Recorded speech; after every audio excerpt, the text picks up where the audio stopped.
Welcome to online मठ। तो आज हम स्टार्ट कर रहे हैं खान सर के इतिहास। ये हमारा प्राचीन इतिहास है। अतीत का अध्ययन इतिहास कहलाता है। इतिहास के जनक हेरोडोटस को कहते हैं। इतिहास को 3 खंडों में बांटा गया है। एक प्राक ऐतिहासिक काल, आधे ऐतिहासिक काल और ऐतिहासिक काल। प्राक ऐतिहासिक काल को 4 भागों में बांटते हैं: पूरा पाषाण काल, मध्य पाषाण काल, नवपाषाण काल और ताम्र पाषाण काल। जबकि आधे ऐतिहासिक काल को हम सिंधु सभ्यता, कांस्य युग और हड़प्पा युग में बांटते हैं। ऐतिहासिक काल को हम प्राचीन काल, मध्यकाल, आधुनिक काल, नेहरू काल और विश्व में हम बांटते हैं। अब आते हैं प्राक ऐतिहासिक काल के बारे में जानते हैं। इतिहास का वह समय जिसमें मानव लिखना पढ़ना नहीं जानता था। इसकी जानकारी केवल पुरातात्विक साक्ष्यों से मिली है। इसके अंतर्गत पाषाण काल को रखते हैं। अब आते हैं पाषाण काल को 3 भागों में बांटा गया है। इसमें पूरा पाषाण काल के बारे में जानते हैं। इस इतिहास की सबसे प्रारंभिक समय था। इस समय के मानव को आदि मानव कहते हैं। इस समय का मानव खानाबदोश, खाद्य संग्राहक था। तो उसके जीवन का मुख्य उद्देश्य जानवरों की भांति ही अपनी पेट भरना था। और इस समय के मानव की सबसे बड़ी उपलब्धि आग की खोज थी। तो आग का खोज पूरा पाषाण काल में हुआ था। मध्य पाषाण काल यह पूरा पाषाण काल के बाद का काल है। और इस समय मानव ने हथियार छोटे आकार के थे। इस समय के मानव की सबसे प्रमुख कार्य अंत्येष्टि संस्कार मतलब अंतिम संस्कार का कार्यक्रम मध्य पाषाण काल में होता था। नव पाषाण काल, इस काल में मानव ने अस्थायी आवास बना लिया था। साथ ही मानव कृषि तथा पशुपालन भी आरंभ कर दिया था। मानव ने इस काल को पहिया तथा मनका की खोज की थी। नोट देखते हैं। मानव ने खेती 7000 BC पाकिस्तान के सुलेमान एवं किरथर पहाड़ियों के बीच की थी। पहली कृषि जौ और गेहूं की गई थी। मानव द्वारा पाला गया पहला पशु कुत्ता था। ताम्र पाषाण काल के बारे में जानते हैं। यह पाषाण काल का अंतिम समय था। इस समय तांबे की खोज हुई थी, जिस कारण औद्योगिकरण की शुरुआत हो गई थी। इसी औद्योगिकरण का विकसित रूप सिंधु सभ्यता में देखने को मिलता है। जिस काल में मानव आखेटक शिकारी था वो था पूरा पाषाण काल। जिस स्थान से पहली बार चावल का साक्ष्य मिला है वह स्थान था इलाहाबाद का कोल्डिहवा। अब आते हैं आधे ऐतिहासिक काल के बारे में जानते हैं। इस काल में मानव द्वारा लिखी गई लिपि को पढ़ा नहीं जा सका है, किंतु लिखित साक्ष्य मिले हैं। इस काल के जानकारी का स्रोत भी पुरातात्विक साक्ष्य ही हैं। इसमें सिंधु सभ्यता को रखते हैं। सिंधु सभ्यता के बारे में जानते हैं। यह सभ्यता सिंधु नदी के तट पर मिली थी, इसलिए इसे सिंधु सभ्यता कहते हैं। इसकी जानकारी के लिए पहली खुदाई हड़प्पा में हुई थी, अतः इसे हड़प्पा सभ्यता भी कहते हैं। सिंधु सभ्यता की जानकारी चार्ल्स मैसन ने दिया था। तो पहली बार जो जानकारी दी थी वो चार्ल्स मैसन ने दिया था। सिंधु सभ्यता सर्वेक्षण जेम्स कनिंघम ने किया था। सिंधु सभ्यता 13 लाख वर्ग किलोमीटर में फैली थी। सिंधु सभ्यता का नामकरण जॉन मार्शल ने किया था। सिंधु सभ्यता की पहली खुदाई दयाराम साहनी ने की थी। सिंधु सभ्यता का आकार जो है वो त्रिभुजाकार है। सिंधु सभ्यता की सबसे पहली शहर सभ्यता थी। इसका विकास 2500 ईसा पूर्व से 1750 ईसा पूर्व तक हुआ था। अब आते हैं सिंधु घाटी सभ्यता की चौहद्दी देख लेते हैं। उत्तर में ये मांदा चिनाब नदी, दक्षिण में यह दैमाबाद प्रवरा नदी, पूरब में यह आलमगीरपुर हिंदन नदी और पश्चिम में यह सुतका गेंडोर दास्क नदी है। ट्रिक है इसका, सम एडी डच है पर स से हो गया हमारा ये सुतका गेंडोर और वो है नीचे सुतका गेंडोर जो कि है दास्क नदी पर। म से हो गया हमारा ये मांडा जो कि है चेनाब नदी पर। ए से हो गया हमारा ये आलमगीरपुर जो कि है हिंडन नदी पर। और डी से हो गया हमारा दाइमाबाद जो कि है प्रवरा नदी पर। इसकी पश्चिमी सीमा पाकिस्तान के सुतका गेंडोर में थी जो दास्क नदी के तट पर थी। इसकी उत्तरी सीमा कश्मीर के मांडा में चिनाब नदी के तट पर थी। इसकी पूर्वी सीमा उत्तर प्रदेश के आलमगीरपुर में थी जो हिंडन नदी के किनारे थी। इसके दक्षिणी सीमा महाराष्ट्र के दैमाबाद में प्रवरा नदी के तट पर थी। सिंधु सभ्यता के प्रमुख स्थल के बारे में जानते हैं। हड़प्पा 1921 में इसकी खोज की गई थी दयाराम साहनी के द्वारा। यह रावी नदी के तट पर पाकिस्तान के माउंट गोमरी जिले में स्थित है। यहाँ से निम्नलिखित वस्तुएं मिली हैं: एक कुम्हार का चाक, अनागार, श्रमिक आवास, मातृ देवी की मूर्ति, लकड़ी की ओखली, लकड़ी का ताबूत, RH-37 कब्रिस्तान, हाथी का कपाल और स्वास्तिक का चिन्ह है। मोहनजोदड़ो की खोज 1921 में की गई थी राखालदास बनर्जी द्वारा। यह पाकिस्तान के लरकाना जिले में है। यह सिंधु नदी के तट पर है। यह सिंधु सभ्यता का सबसे बड़ा शहर था। यह मृतकों का एक बड़ा टीला मिला है। यहाँ से निम्नलिखित वस्तुएं मिले हैं: पुरोहित का आवास, घर में कुआं मिला है, विशाल स्नानागार मिला है, अनागार मिला है, सूती वस्त्र मिले हैं, सबसे चौड़ी सड़क मिला है, सभागार मिला हुआ है, पशुपति शिव की मूर्ति मिली हुई है, कांसे की नर्तकी मिली हुई है और तांबे का ढेर मिला हुआ है मोहनजोदड़ो से। नोट: मोहनजोदड़ो का अनागार सिंधु सभ्यता का सबसे बड़ा भवन या इमारत था। चहुंदरो 1931 में इसकी खोज गोपाल मजुमदार ने की थी। यह पाकिस्तान में सिंधु नदी के तट पर स्थित है। यही एक मात्र शहर है जो दुर्ग रहित थी। सबसे बड़ी विशेषता चहुंदरो की यही है कि इसमें कोई दुर्ग नहीं बना हुआ था। यह एक औद्योगिक शहर था। यह निम्नलिखित वस्तुएं मिली हैं यहाँ से: मेकअप की सामग्रियाँ मिली हैं, लिपस्टिक हो गया, शीशा हो गया, मनका हो गया, गुड़िया हो गया, सुई, अलंकृत ईंट, बिल्ली का पीछा करता हुआ कुत्ता, ये सब मिला है कहाँ से? ये सब मिला है हमें चहुंदरो से। रोपर की खोज 1953 में यज्ञदत्त शर्मा ने की थी। यह पंजाब के सतलुज नदी के किनारे है। यहाँ मानव के साथ साथ उसके पालतू जानवरों का भी शव मिला है। ऐसा ही शव नवपाषाण काल में जम्मू कश्मीर के बुर्ज होम में भी मिला हुआ था। बनवाली में आते हैं। इसकी खुदाई रविंद्र सिंह बिष्ट ने की थी। यह हरियाणा में स्थित है और इसके समीप रंगोई नदी है। यहाँ जल निकासी की व्यवस्था नहीं थी। ये सबसे बड़ी विशेषता इसकी थी बनावली की कि यहाँ पर जल निकासी की व्यवस्था नहीं थी, जिसके कारण घरों में सोख्ता मिला है। यहाँ की सड़कें टेढ़ी मेढ़ी होती थी। कहाँ की? बनवाली की। तो इसकी दो चीज़ें जो कि सिंधु घाटी सभ्यता से अलग दिखती हैं वो ये कि यहाँ पर जल निकासी प्रणाली नहीं थी और दूसरा कि यहाँ की सड़कें टेढ़ी मेढ़ी थी। कालीबंगा, इसका अर्थ होता है काली मिट्टी की चूड़ी। यहाँ से अलंकृत ईंट, चूड़ी, जोता हुआ खेत, हल एवं हवन कुंड मिले हैं। यह राजस्थान में सरस्वती नदी के किनारे हैं। इसकी खुदाई बीके थापर तथा बीबी लाल ने की थी। कालीबंगा की खुदाई। धौलावीरा, यह गुजरात में स्थित है। यह सिंधु सभ्यता का सबसे बड़ा स्थल है धौलावीरा। इसकी खुदाई रविंद्र सिंह बिष्ट ने की थी। सुरकोटरा, यह गुजरात में स्थित है। यहाँ से कलश, सावधान तथा घोड़े की हड्डी मिली है। अब आते हैं लोथल के बारे में जानते हैं।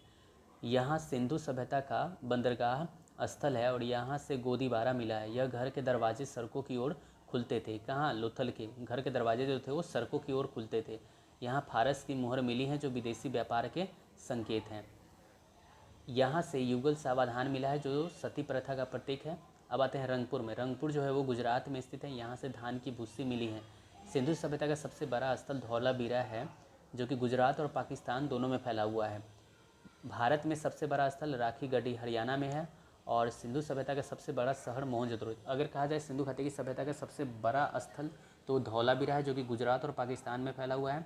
और अगर सबसे बड़ा शहर बोला जाए तो मोहनजोदड़ो है, जबकि भारत में सबसे बड़ा स्थल पूछा जाए तो राखीगढ़ी है जो कि हरियाणा में है। सिंधु सभ्यता की विशेषता क्या थी? सिंधु सभ्यता एक नगरीय सभ्यता थी। यहाँ की सड़कें एक दूसरे को समकोण पर काटती थी तथा ये पूर्व पश्चिम दिशा में थी, जिससे हवा द्वारा सड़क स्वतः साफ हो जाती थी। नालियाँ ढकी हुई थी। अर्थव्यवस्था का मुख्य आधार कृषि था। इसका व्यापार विदेशों तक होता था। इसका समाज मातृसत्तात्मक था। इनकी लिपि भाव चित्रात्मक थी जिसे पढ़ा नहीं जा सका है। इनके मोहरों में सर्वाधिक एक सिंग वाला जानवर का चित्र था। इनके मोहरों पर गाय का चित्र नहीं मिला है। यहाँ माप तौल के लिए न्यूनतम बाट 16 kg का था। सिंधु सभ्यता के लोग युद्ध तथा तलवार से परिचित नहीं थे। ये सबसे बड़ी बात है कि वे युद्ध और तलवार दोनों से परिचित नहीं थे। सिंधु सभ्यता के विनाश का सबसे बड़ा कारण बाढ़ को माना जाता है। अब आते हैं कुछ और सभ्यता के बारे में देखते हैं। मेसोपोटामिया की सभ्यता, ये सभ्यता जो है सिंधु सभ्यता से प्राचीन है, लेकिन ये नगरीय सभ्यता न होकर ग्रामीण सभ्यता थी। ये 10,000 ईसा पूर्व ये सभ्यता अस्तित्व में था। इसका विकास इराक में टिग्रिस एवं यूफ्रेटस नदी, जिसे टिग्रिस को हम दजला और यूफ्रेटस को फरात नदी कहते हैं, के बीच में ये था। यहाँ की मिट्टी अत्यधिक उपजाऊ थी। यहाँ सभ्यता ग्रामीण थी। इसके अर्थव्यवस्था का मुख्य आधार कृषि था।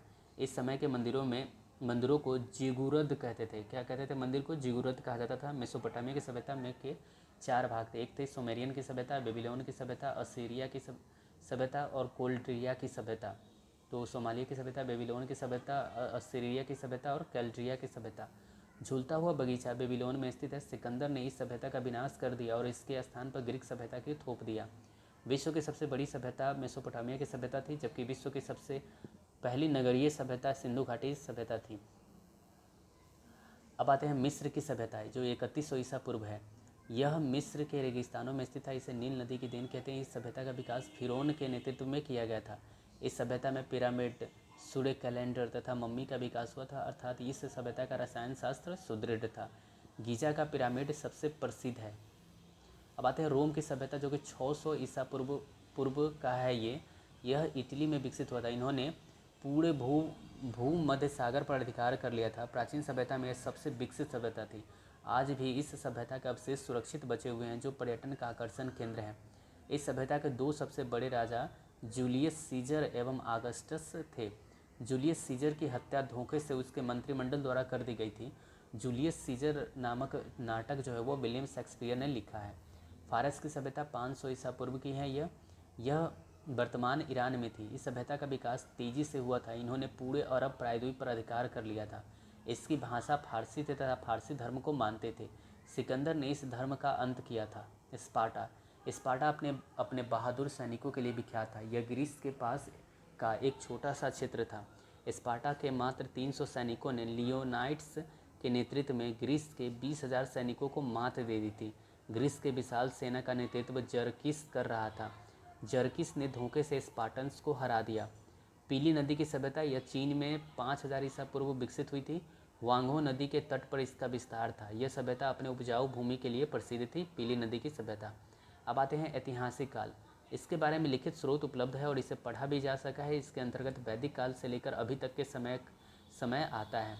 ऐतिहासिक काल में हम कैसे पढ़ेंगे, तो पुरातात्विक ऐतिहासिक काल के जो जानने के स्रोत हैं वो हैं पुरातात्विक स्रोत, जिसमें सिक्का और अभिलेख हैं। विदेशी यात्रियों के प्राप्त स्रोत। फिर साहित्य में आते हैं। साहित्य में आगे हमारा धार्मिक साहित्य और गैर धार्मिक साहित्य। धार्मिक साहित्य में दो होते हैं, ब्राह्मण और गैर ब्राह्मण। ब्राह्मण में आगे हमारा वेद, ऋग्वेद, वेदांग, पुराण, उपनिषद, महाकाव्य हैं, जबकि गैर ब्राह्मण में आते हैं जैन और बौद्ध। अब आते हैं सिक्के के बारे में। सिक्के का अध्ययन न्यूमिस्मेटिक्स कहलाता है। टेराकोटा का सिक्का मिट्टी का बना था। यह सिंधु सभ्यता में बना था। मौर्य काल के समय में आहत या पंचमार्क सिक्के का प्रयोग हुआ। आहत सिक्कों पर लिखावट नहीं होती थी, केवल चित्र बने होते थे। यह पहला धातु का सिक्का था, आहत सिक्का। पर्ण चांदी के सिक्के जो मौर्य काल में प्रचलित थे। सीसा का सिक्का सातवाहन काल में प्रचलित थे। पहली बार सोने का सिक्का यूनानी शासकों द्वारा प्रचलित किया गया था। शुद्ध सोने के सिक्के कुषाण शासकों द्वारा प्रचलित किया गया। सर्वाधिक मात्रा में और सबसे अधिक अशुद्ध सोने का सिक्का गुप्त काल में प्रयोग हुआ था। इस समय स्कंदगुप्त शासक थे। चांदी का सिक्का गुप्त काल में चंद्रगुप्त द्वितीय विक्रमादित्य के समय प्रचलित हुआ।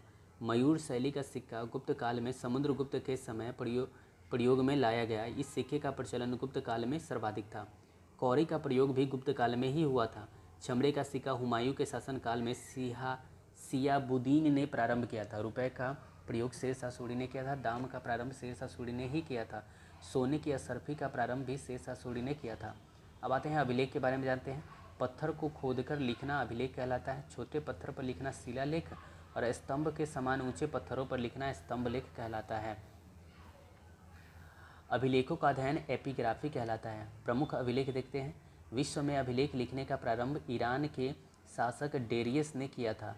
पहला अभिलेख जो था वो बोगाज गोई में मिला है, जो कि तुर्की या एशिया माइनर में है। ये 1400 बीसी पूर्व का है ये। अब आते हैं कुछ अभिलेखों के बारे में जानते हैं। हाथी गुफा अभिलेख, ये उड़ीसा से मिला है। इसे कलिंग राज खारवेल ने लिखा है। इसमें कलिंग युद्ध की चर्चा है। युद्ध के समय कलिंग का राजा जो था वो नंदराज था और नंदराज जो था वो गंग वंश का था। ऐहोल अभिलेख, ये राजस्थान से मिला है। पुलकेशिन द्वितीय ने हर्षवर्धन पर विजय की चर्चा की है। जूनागढ़ अभिलेख गुजरात का है। इसमें रुद्रदामन ने सुदर्शन झील की चर्चा की है। उस झील के चंद्रगुप्त मौर्य ने बनवाया था। प्रयाग अभिलेख इलाहाबाद से मिला है। इसमें समुद्रगुप्त ने अपने विजय अभियान की चर्चा की है। भीतरी अभिलेख गाजीपुर यूपी से मिला है, जो कि स्कंदगुप्त ने हुनों पर आक्रमण की चर्चा की है।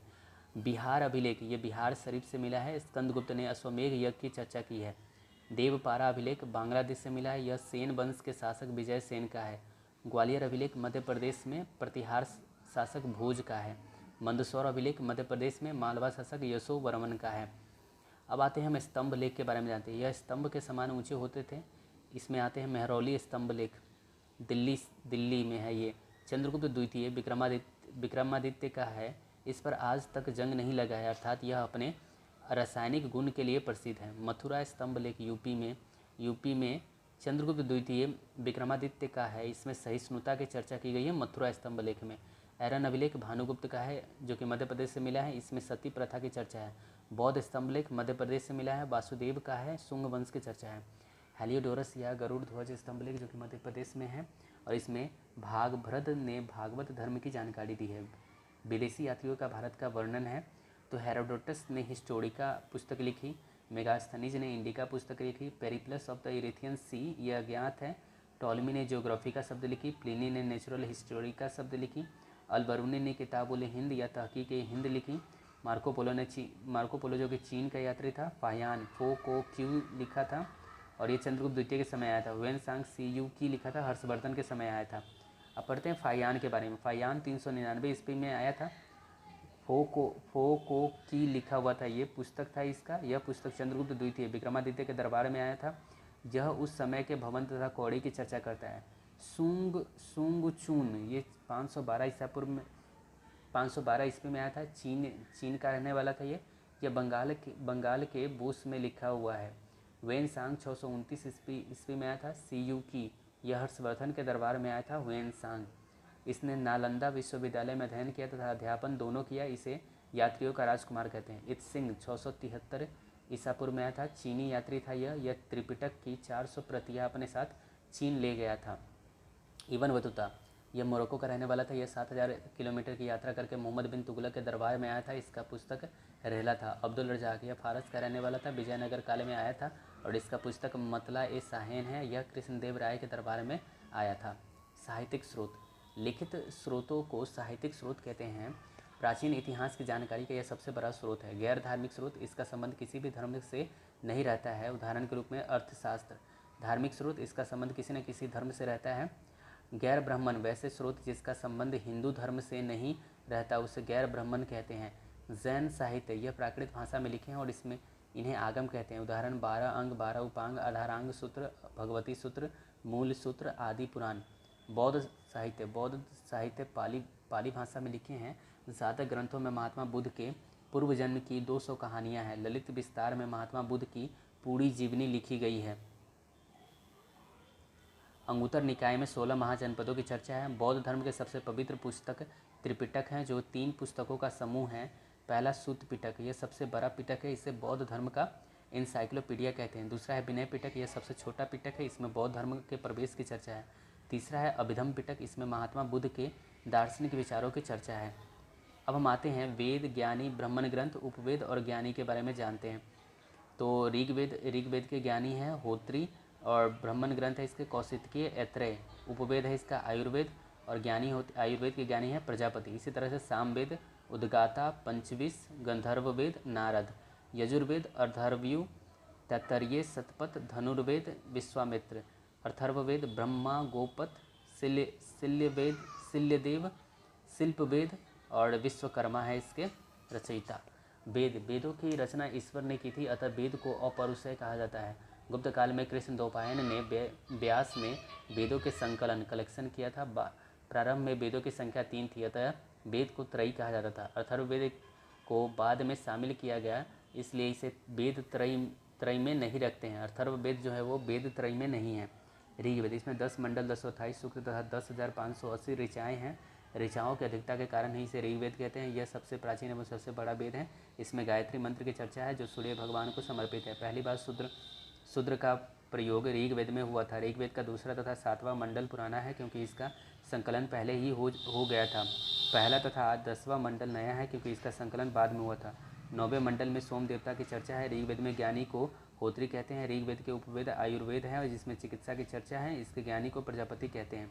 अब आते हैं सामवेद में। सामवेद में 1875 मंत्र हैं, किंतु वास्तव में 99 मंत्र ही सामवेद के हैं।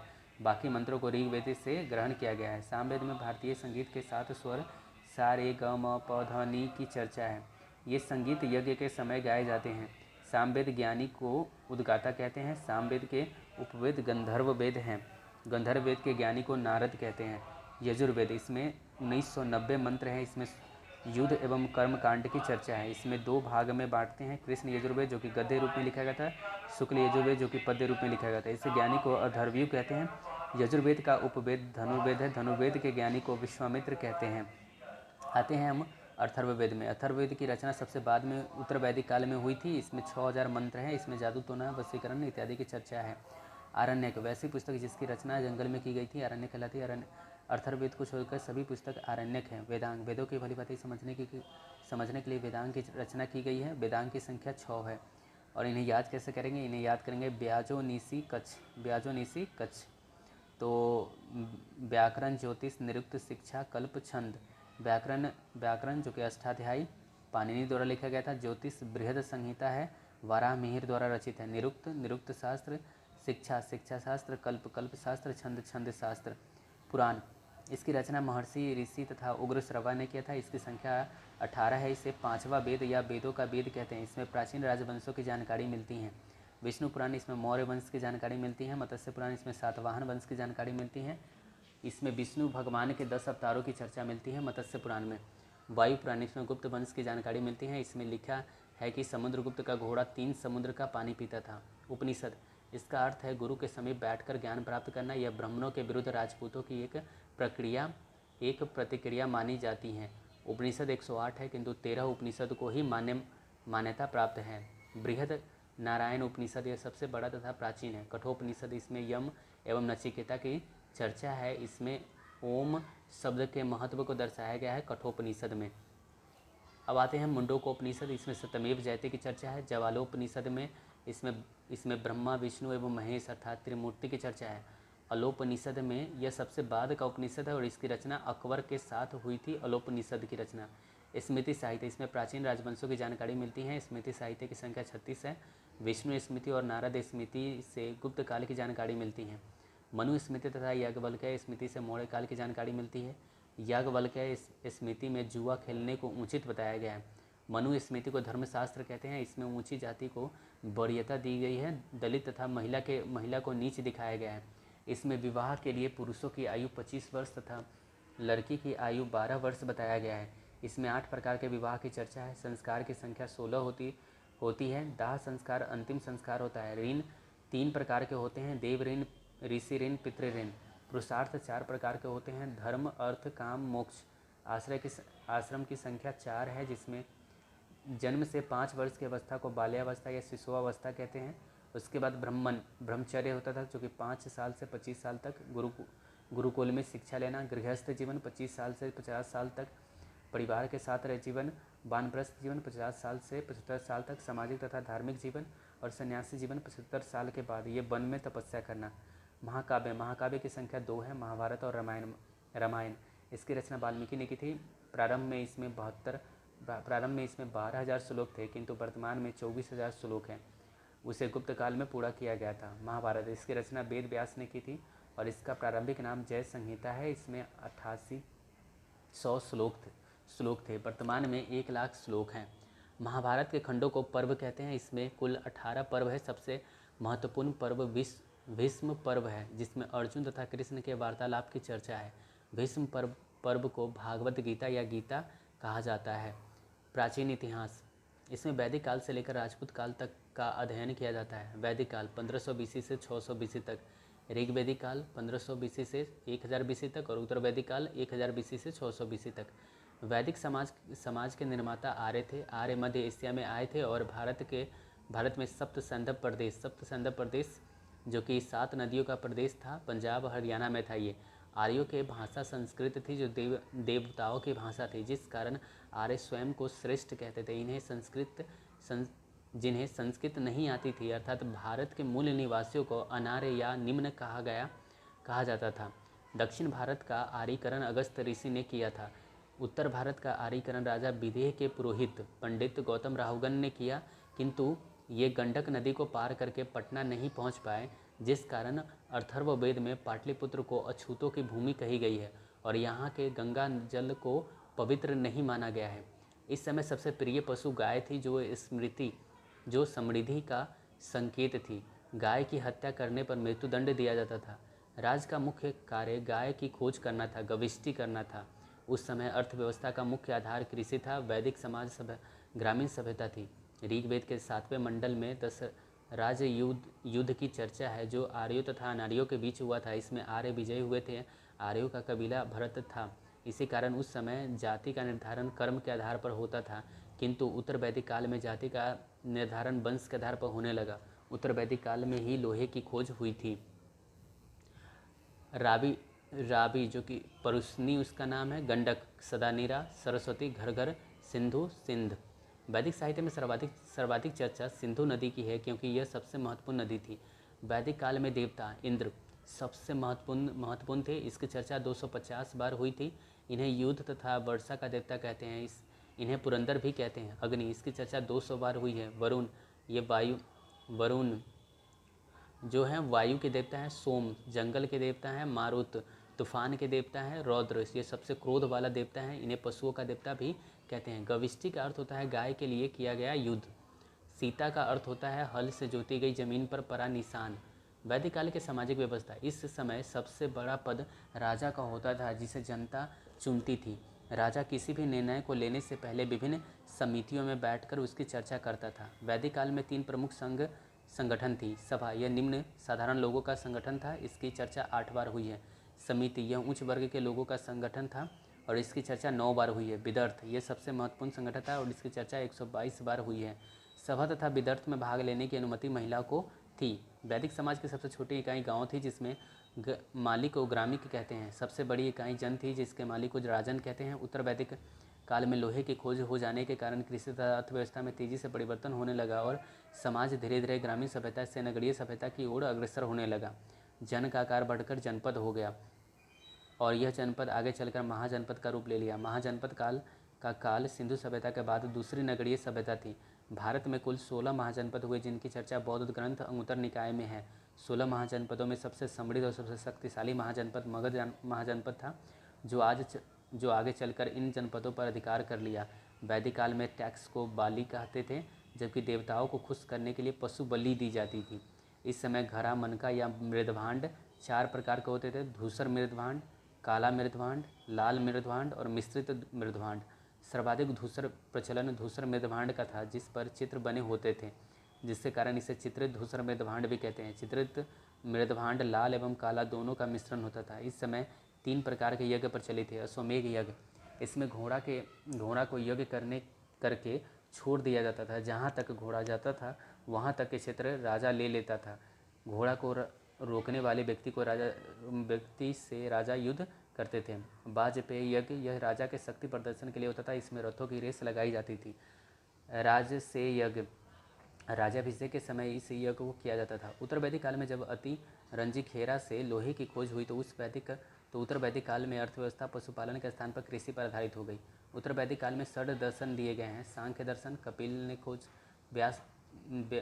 सांख्य दर्शन कपिल, न्याय दर्शन गौतम, योग दर्शन पतंजलि, वैश्विक दर्शन कनाद, उत्तर मीमांसा बादरायण, पूर्व मीमांसा जैमिनी। गौतम बुद्ध के अधिकतर उपदेश सांख्य दर्शन में दिए गए थे, सांख्य दर्शन से लिए गए थे। सिंधु सभ्यता तथा वैदिक सभ्यता में अंतर देखते हैं। सिंधु सभ्यता और वैदिक सभ्यता नगरीय थी, ग्रामीण थी। मातृसत्तात्मक था, पितृसत्तात्मक था। प्रमुख पशु बैल थे, प्रमुख पशु गाय थे। नियोजन, इसमें नियोजन की व्यवस्था थी, इसमें सामाजिक नियोजन था। युद्ध से परिचित नहीं थे, गाय के लिए युद्ध होता था। कांस्य की खोज हो चुकी थी, लोहे की खोज हुई। कृषि और व्यापार पर आधारित था जबकि ये कृषि और पशुपालन पर आधारित था। शिव तथा मातृ देवी की पूजा होती थी, इसमें इंद्र महत्वपूर्ण देवता हुए। भारत के प्रमुख धर्म, 6ठी शताब्दी में भारत में कुल 72 संप्रदायों का विकास हुआ जिसमें जैन धर्म, बौद्ध धर्म, आजीवक संप्रदाय, लिंगायत संप्रदाय, कापालिक संप्रदाय, शैव संप्रदाय और वैष्णव धर्म प्रमुख हैं। जैन धर्म, इस धर्म के संस्थापक ऋषभदेव थे। जैन धर्म के प्रवर्तक को तीर्थंकर कहा जाता है। ऋषभदेव पहले तीर्थंकर थे। तीर्थंकर का अर्थ होता है दुख से परे संसार रूप सागर को पार कराने वाला।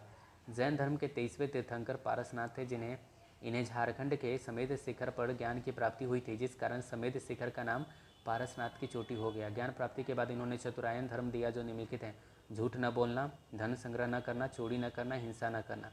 जैन धर्म के 24वें तीर्थंकर एवं अंतिम तीर्थंकर महावीर स्वामी थे। इन्हें जैन धर्म के वास्तविक संस्थापक कहते हैं। इनके पिता सिद्धार्थ थे जो ज्ञात्री कुल के राजा थे। इसकी माता त्रिशला थी जो लिच्छवी नरेश सेठक की बहन थी। इसके बड़े भाई नंदीवर्धन थे। इसका जन्म 640 ईसा पूर्व वैशाली के कुंडल ग्राम में हुआ था। इनकी पत्नी यशोदा थी। इनकी बेटी प्रियदर्शनी, जिसे अनुजया भी कहते हैं, दामाद इनके जमाली था। 30 वर्ष की आयु में गृह त्याग किए। 12 वर्ष की कठोर तपस्या के बाद जाम्बी ग्राम में 1 साल वृक्ष के नीचे रुजोपालिका नदी के तट पर इन्हें ज्ञान की प्राप्ति हुई। ज्ञान प्राप्ति को कैवल्य कहते हैं। ज्ञान प्राप्ति के बाद इन्हें कैवलिन जीन या निग्रोध कहा गया। जीन का अर्थ होता है विजेता जबकि निग्रोध का अर्थ होता है बंधन से मुक्त।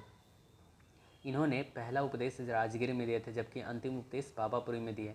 ज्ञान प्राप्ति के बाद इन्होंने पंचायन धर्म दिया जो निम्नलिखित हैं: झूठ नहीं बोलना, धन संग्रह नहीं करना जिसे कहते हैं, चोरी नहीं करना, अस्तेय, हिंसा नहीं करना, ब्रह्मचर्य मतलब विवाह नहीं करना। महावीर स्वामी ने त्रिरत्न दिए जो निम्नलिखित हैं: सम्यक ज्ञान, सम्यक विश्वास, सम्यक आचरण। महावीर स्वामी ने ईश्वर के अस्तित्व को नहीं माना, जिस कारण वे मूर्ति पूजा और कर्मकांड का विरोध किए। इन्होंने पुनर्जन्म को माना और पुनर्जन्म का सबसे बड़ा कारण आत्मा को बताया। आत्मा को सताने के लिए इन्होंने कहा कि मोक्ष प्राप्ति के बाद पुनर्जन्म से मुक्ति मिल जाती है। महावीर स्वामी ने अहिंसा पर सर्वाधिक जोर दिया, जिस कारण उन्होंने कृषि तथा युद्ध पर प्रतिबंध लगा दिया। महावीर स्वामी के दिए गए उपदेशों को 14 पर्व नामक पुस्तक में रखा गया है, जो जैन धर्म के सबसे प्राचीन पुस्तक है। महावीर स्वामी ने अपने उपदेश प्राकृत भाषा में दिए थे। 468 ईसा पूर्व महावीर की मृत्यु पावापुरी में हो गई। भद्रबाहु तथा स्थूलभद्र इनके दो सबसे प्रिय अनुयायी थे। मौर्य काल में मगध पर 12 वर्षीय भीषण अकाल पड़ा, जिस कारण भद्रबाहु अपने अनुयायियों के साथ दक्षिण भारत में कर्नाटक चले गए। इन्हीं के साथ चंद्रगुप्त मौर्य आया था, जिसने कर्नाटक के श्रवणबेलगोला में संलेखना से प्राण त्याग दिया था। इस भीषण अकाल में भी स्थूल बाहु तथा उसके अनुयायी मगध में ही रुके। जब अकाल खत्म हो गया तो भद्रबाहु मगध लौट आया, किंतु इन दोनों के बीच में विवाद हो गया। भद्रबाहु के नेतृत्व वाले लोग निर्वस्त्र रहते थे, जिन्हें दिगंबर कहा गया, जबकि स्थूल बाहु के नेतृत्व वाले लोग श्वेत वस्त्र पहनते थे, जिसे श्वेतांबर कहा गया। जैन धर्म के विस्तृत प्रचार के लिए 2 जैन संहितियाँ हुई थी। पहले जैन संहिता 300 ईसा पूर्व पाटलिपुत्र में हुई थी, जिसकी अध्यक्षता स्थूलभद्र ने किया था, और इसी में भद्रबाहु ने 12 अंग नामक पुस्तक की रचना की थी। द्वितीय जैन संहिता यह 6ठी शताब्दी में गुजरात के बल्लभी में हुई थी। इसकी अध्यक्षता देवाधि श्रमण ने किया था, और इसकी संगीति में 12 उपांग की रचना की गई। प्रमुख जैन मंदिर। मौर्य काल में मथुरा जैन मंदिर का केंद्र था। कर्नाटक में चामुंड शासकों ने गोमतेश्वर का जैन मंदिर बनवाया, जिसे बाहुबली का मंदिर कहते हैं। मध्य प्रदेश में चंदेल शासकों ने खजुराहो के जैन मंदिर बनवाया था। खजुराहो हिंदू और जैन दोनों के पवित्र स्थल है, जबकि अजंता बौद्ध, जैन और हिंदू तीनों के पवित्र स्थल है। राजस्थान में माउंट आबू पहाड़ी पर दिलवारा का जैन मंदिर बिमल शाह के सामंत अधिकारी वस्तुपाल तथा तेजपाल ने बनवाया था। श्वेतांबर एवं दिगंबर में क्या अंतर था? तो श्वेतांबर स्थूलभद्र ने प्रारंभ किया था, दिगंबर भद्रबाहु ने प्रारंभ किया था। श्वेतांबर ये सफ़ेद वस्त्र पहनते थे, दिगंबर निर्वस्त्र रहते थे। ये महिलाओं को मोक्ष मिल सकता था श्वेतांबर में, महिलाओं को मोक्ष नहीं मिल सकता था दिगंबर में। ये 19वें तीर्थकर मल्लीनाथ को महिला मानते थे, जबकि ये 19वें तीर्थकर मल्लीनाथ को पुरुष मानते थे। चिन्ह देखा जाए तो ऋषभदेव वृषभ साढ़ चिन्ह था, पारसरात का सर्प का फन था, महावीर स्वामी का शेर था। बौद्ध धर्म, इस धर्म का प्रारंभ महात्मा बुद्ध ने किया था। इसके बचपन का नाम सिद्धार्थ था। पिता सुधोधन थे, माताजी महामाया थी। मौसी इसकी प्रजापति गौतमी थी, जिन्होंने बुद्ध को पाला था, क्योंकि जन्म के 1 सप्ताह बाद ही महामाया की मृत्यु हो गई थी। घोड़ा कंथक था, सारथी चान या चन्ना था, पत्नी यशोधरा थी, 16 वर्ष की थी, बेटा राहुल था। जन्म स्थान नेपाल के लुम्बिनी में था। कुल इनका जो था वो शाक्य कुल था। जन्म इनका 563 ईसा पूर्व में हुआ था। मृत्यु इनका 483 ईसा पूर्व में 80 वर्ष की आयु में हो गया था। सिद्धार्थ को तथागत, कनक मुनि तथा शाक्य मुनि भी कहते हैं। इन्हें लाइट ऑफ एशिया भी कहते हैं। ये अपने साम्राज्य में भ्रमण के दौरान व्यक्ति जीवन के 4 अवस्थाओं को देखा, जिसके बाद इनके मन में वैराग्य, गृह त्याग उत्पन्न हो गया। वृद्ध व्यक्ति, बीमार व्यक्ति, सब सन्यासी। वैराग्य उत्पन्न होने के बाद ये 29 वर्ष की अवस्था में गृह त्याग किए। इन्होंने अलार कलाम से सांख्य दर्शन की शिक्षा ली। रुद्रक रामपुत्र से योग दर्शन की शिक्षा ली। रुद्रक राम को ही महात्मा बुद्ध का गुरु माना जाता है। महात्मा बुद्ध अपने 5 मित्रों के साथ सारनाथ के मृगदाब वन में लगभग 6 वर्षों तक तपस्या की। इसी वन में एक कन्या द्वारा इनसे कहा कि बीना को इतना न खींचो कि वह टूट जाए, और इतना कम भी न खींचो कि वह बजे ही नहीं। इस बात को सुनकर महात्मा बुद्ध गया के जंगल चले आए। गया में उन्हें वैशाख पूर्णिमा के दिन पीपल वृक्ष के नीचे निरंजना फाल्गु नदी के तट पर ज्ञान की प्राप्ति हो गई। ज्ञान प्राप्ति के बाद वह पीपल वृक्ष महाबोधि वृक्ष कहलाया। ज्ञान प्राप्ति के बाद ही इनका नाम सिद्धार्थ से महात्मा बुद्ध पड़ा। बुद्ध का अर्थ है प्रबुद्ध या ज्ञानी व्यक्ति। ज्ञान प्राप्ति के बाद महात्मा बुद्ध सारनाथ गए, जहाँ उन्होंने अपने 5 मित्रों को उपदेश दिया। यह महात्मा बुद्ध का पहला उपदेश था। इन्होंने सर्वाधिक उपदेश श्रावस्ती में दिया। इन्होंने श्रावस्ती के अंगुलीमाल डाकू को शिक्षा दी थी। इनके सबसे प्रिय शिष्य आनंद तथा उपाली थे। आनंद के कहने पर ही महात्मा बुद्ध ने महिलाओं को बौद्ध संघ में प्रवेश की अनुमति दी थी, और कहा कि अब बौद्ध धर्म ज़्यादा दिन तक नहीं चलेगा। बौद्ध धर्म अपनाने वाली पहली महिला गौतमी थी और दूसरी महिला आम्रपाली थी। बौद्ध धर्म के अपनाने वाला पहला पुरुष टपट्टू तथा मल्ली था। महात्मा बुद्ध बुद्ध ने 4 सत्य कहे थे। संसार दुखों से भरा है, हर दुख का कोई ना कोई कारण है, सभी दुखों का सबसे बड़ा कारण इच्छा है। इस इच्छा पर नियंत्रण पाया जा सकता है। इच्छाओं पर नियंत्रण पाने के लिए इन्होंने 8 मार्ग बताए हैं, जिन्हें अष्टांगिक मार्ग कहते हैं। अष्टांगिक मार्ग का मुख्य उद्देश्य व्यक्ति को बीच के रास्ते से चलना चाहिए। इन्होंने सरल और न ही कठिन। इन्होंने अपने अनुयायियों को 10 ऐसी बातें करने को मना किया था 10 ऐसे बातें करने से मना किया था जिसे सील कहा जाता था। सील की संख्या 10 थी। महात्मा बुद्ध ने 3 दर्शन दिए। अनेश्वरवाद अर्थात ईश्वर का कोई अस्तित्व नहीं है। शून्यवाद, कोई भी व्यक्ति सर्वोपरि नहीं है, न ही सर्वसत्तायमान है। क्षणिकवाद, संसार के सभी वस्तुएं कुछ ही समय के लिए हैं और इनका विनाश निश्चित है, अर्थात ये सभी वस्तुएं क्षणिक है। बौद्ध धर्म को त्रिरत्न बुद्ध धम्म और संघ होते हैं। महात्मा बुद्ध पावापुरी में चुंदू नामक शिष्य द्वारा शुकर मांस, जिसे मशरूम कहते हैं, भोजन में ग्रहण करने से इनकी मृत्यु हो गई। इसके बाद उनकी तबीयत बिगड़ने लगी और उन्हें डायरिया हो गया और उत्तर प्रदेश के मल महाजनपद में स्थित कुशीनगर में इन्होंने प्राण का त्याग किया। इनकी अस्थियों को 8 अलग अलग स्थानों पर भेज दिया गया, जिन्हें अष्ट महास्थान कहते हैं। महात्मा बुद्ध की मृत्यु के बाद बौद्ध धर्म के प्रचार प्रसार के लिए 4 बौद्ध संगीतियों का आयोजन किया गया। पहली बौद्ध संगीति 483 ईसा पूर्व में राजगीर में हुआ था। अजातशत्रु राजा थे और महाकश्यप पुरोहित थे। दूसरा जो हुआ था 383 ईसा पूर्व में वैशाली में कालाशोक शासक साबकामीर पुरोहित था। तृतीय था 255 बीसी में पाटलिपुत्र में अशोक मोगलीपुत्र तीस। चतुर्थ था ये चतुर्थ में प्रथम जो हुआ था वो कुंडलवन में कनिष्क पशुमित्र अध्यक्ष थे और 172 ईस्वी शताब्दी में हुआ था। ये जहाँ पर अशोक ने करवाया था इसे और अशोक घोष इसके उपाध्यक्ष थे। आते चौथी बौद्ध संगीति के बाद बौद्ध धर्म 2 भागों में बट गया, एक हीनयान और एक महायान में। हीनयान बौद्ध धर्म के उपदेशों में कोई भी परिवर्तन नहीं करते थे। महायान यह महात्मा बुद्ध के उपदेशों में परिस्थितियों के अनुसार परिवर्तन कर लेते थे। आगे जाकर महायान शाखा शून्यवाद एवं ब्रजयान शाखा में टूट गया। नागार्जुन शून्यवाद को मानते थे। ब्रजयान शाखा बौद्ध धर्म के विनाश का कारण था। इसमें मदिरा, मूर्ति पूजा, वेश्यावृत्ति की अनुमति थी। भागलपुर के विक्रमशिला विश्वविद्यालय, चीन, थाईलैंड एटीसी में क्या था, ये सब ब्रजयान शाखा ही है। यहाँ पर बौद्ध धर्म से जुड़े चिन्ह हैं। गर्भ का प्रतीक हाथी, जन्म का प्रतीक कमल, गृह त्याग का प्रतीक घोड़ा, जिसे महाविनिष्क्रमण भी कहा गया। युवा अवस्था को दिखाया गया है साढ़ से, ज्ञान प्राप्ति को बोधि वृक्ष से, जिसे संबोधन भी कहते हैं, और प्रथम उपदेश को चक्र से, धर्मचक्र प्रवर्तन। स्मृति को दिखाया गया है शेर से और निर्वाण को दिखाया गया पद चिन्ह से। मृत्यु को दिखाया गया स्तूप या महापरिनिर्वाण से दिखाया गया है। महात्मा बुद्ध का जन्म, ज्ञान प्राप्ति तथा मृत्यु वैशाख अप्रैल महीने में पूर्णिमा के दिन ही हुआ था। मतलब तीनों चीज़, इनका जन्म हुआ था, ज्ञान प्राप्ति हुआ था और मृत्यु हुआ था वैशाख के पूर्णिमा के दिन। वैशाख पूर्णिमा को ही बुद्ध पूर्णिमा भी कहते हैं। जैन धर्म तथा बौद्ध धर्म में समानता देखा जाए तो ईश्वर के अस्तित्व को दोनों ने नकारा है। मूर्ति पूजा का विरोध किया है, कर्मकांड का विरोध किया है, पुनर्जन्म में विश्वास है, पुनर्जन्म से छुटकारा के लिए मोक्ष को बताया गया है। दोनों ही हिंदू धर्म से टूटे हुए थे।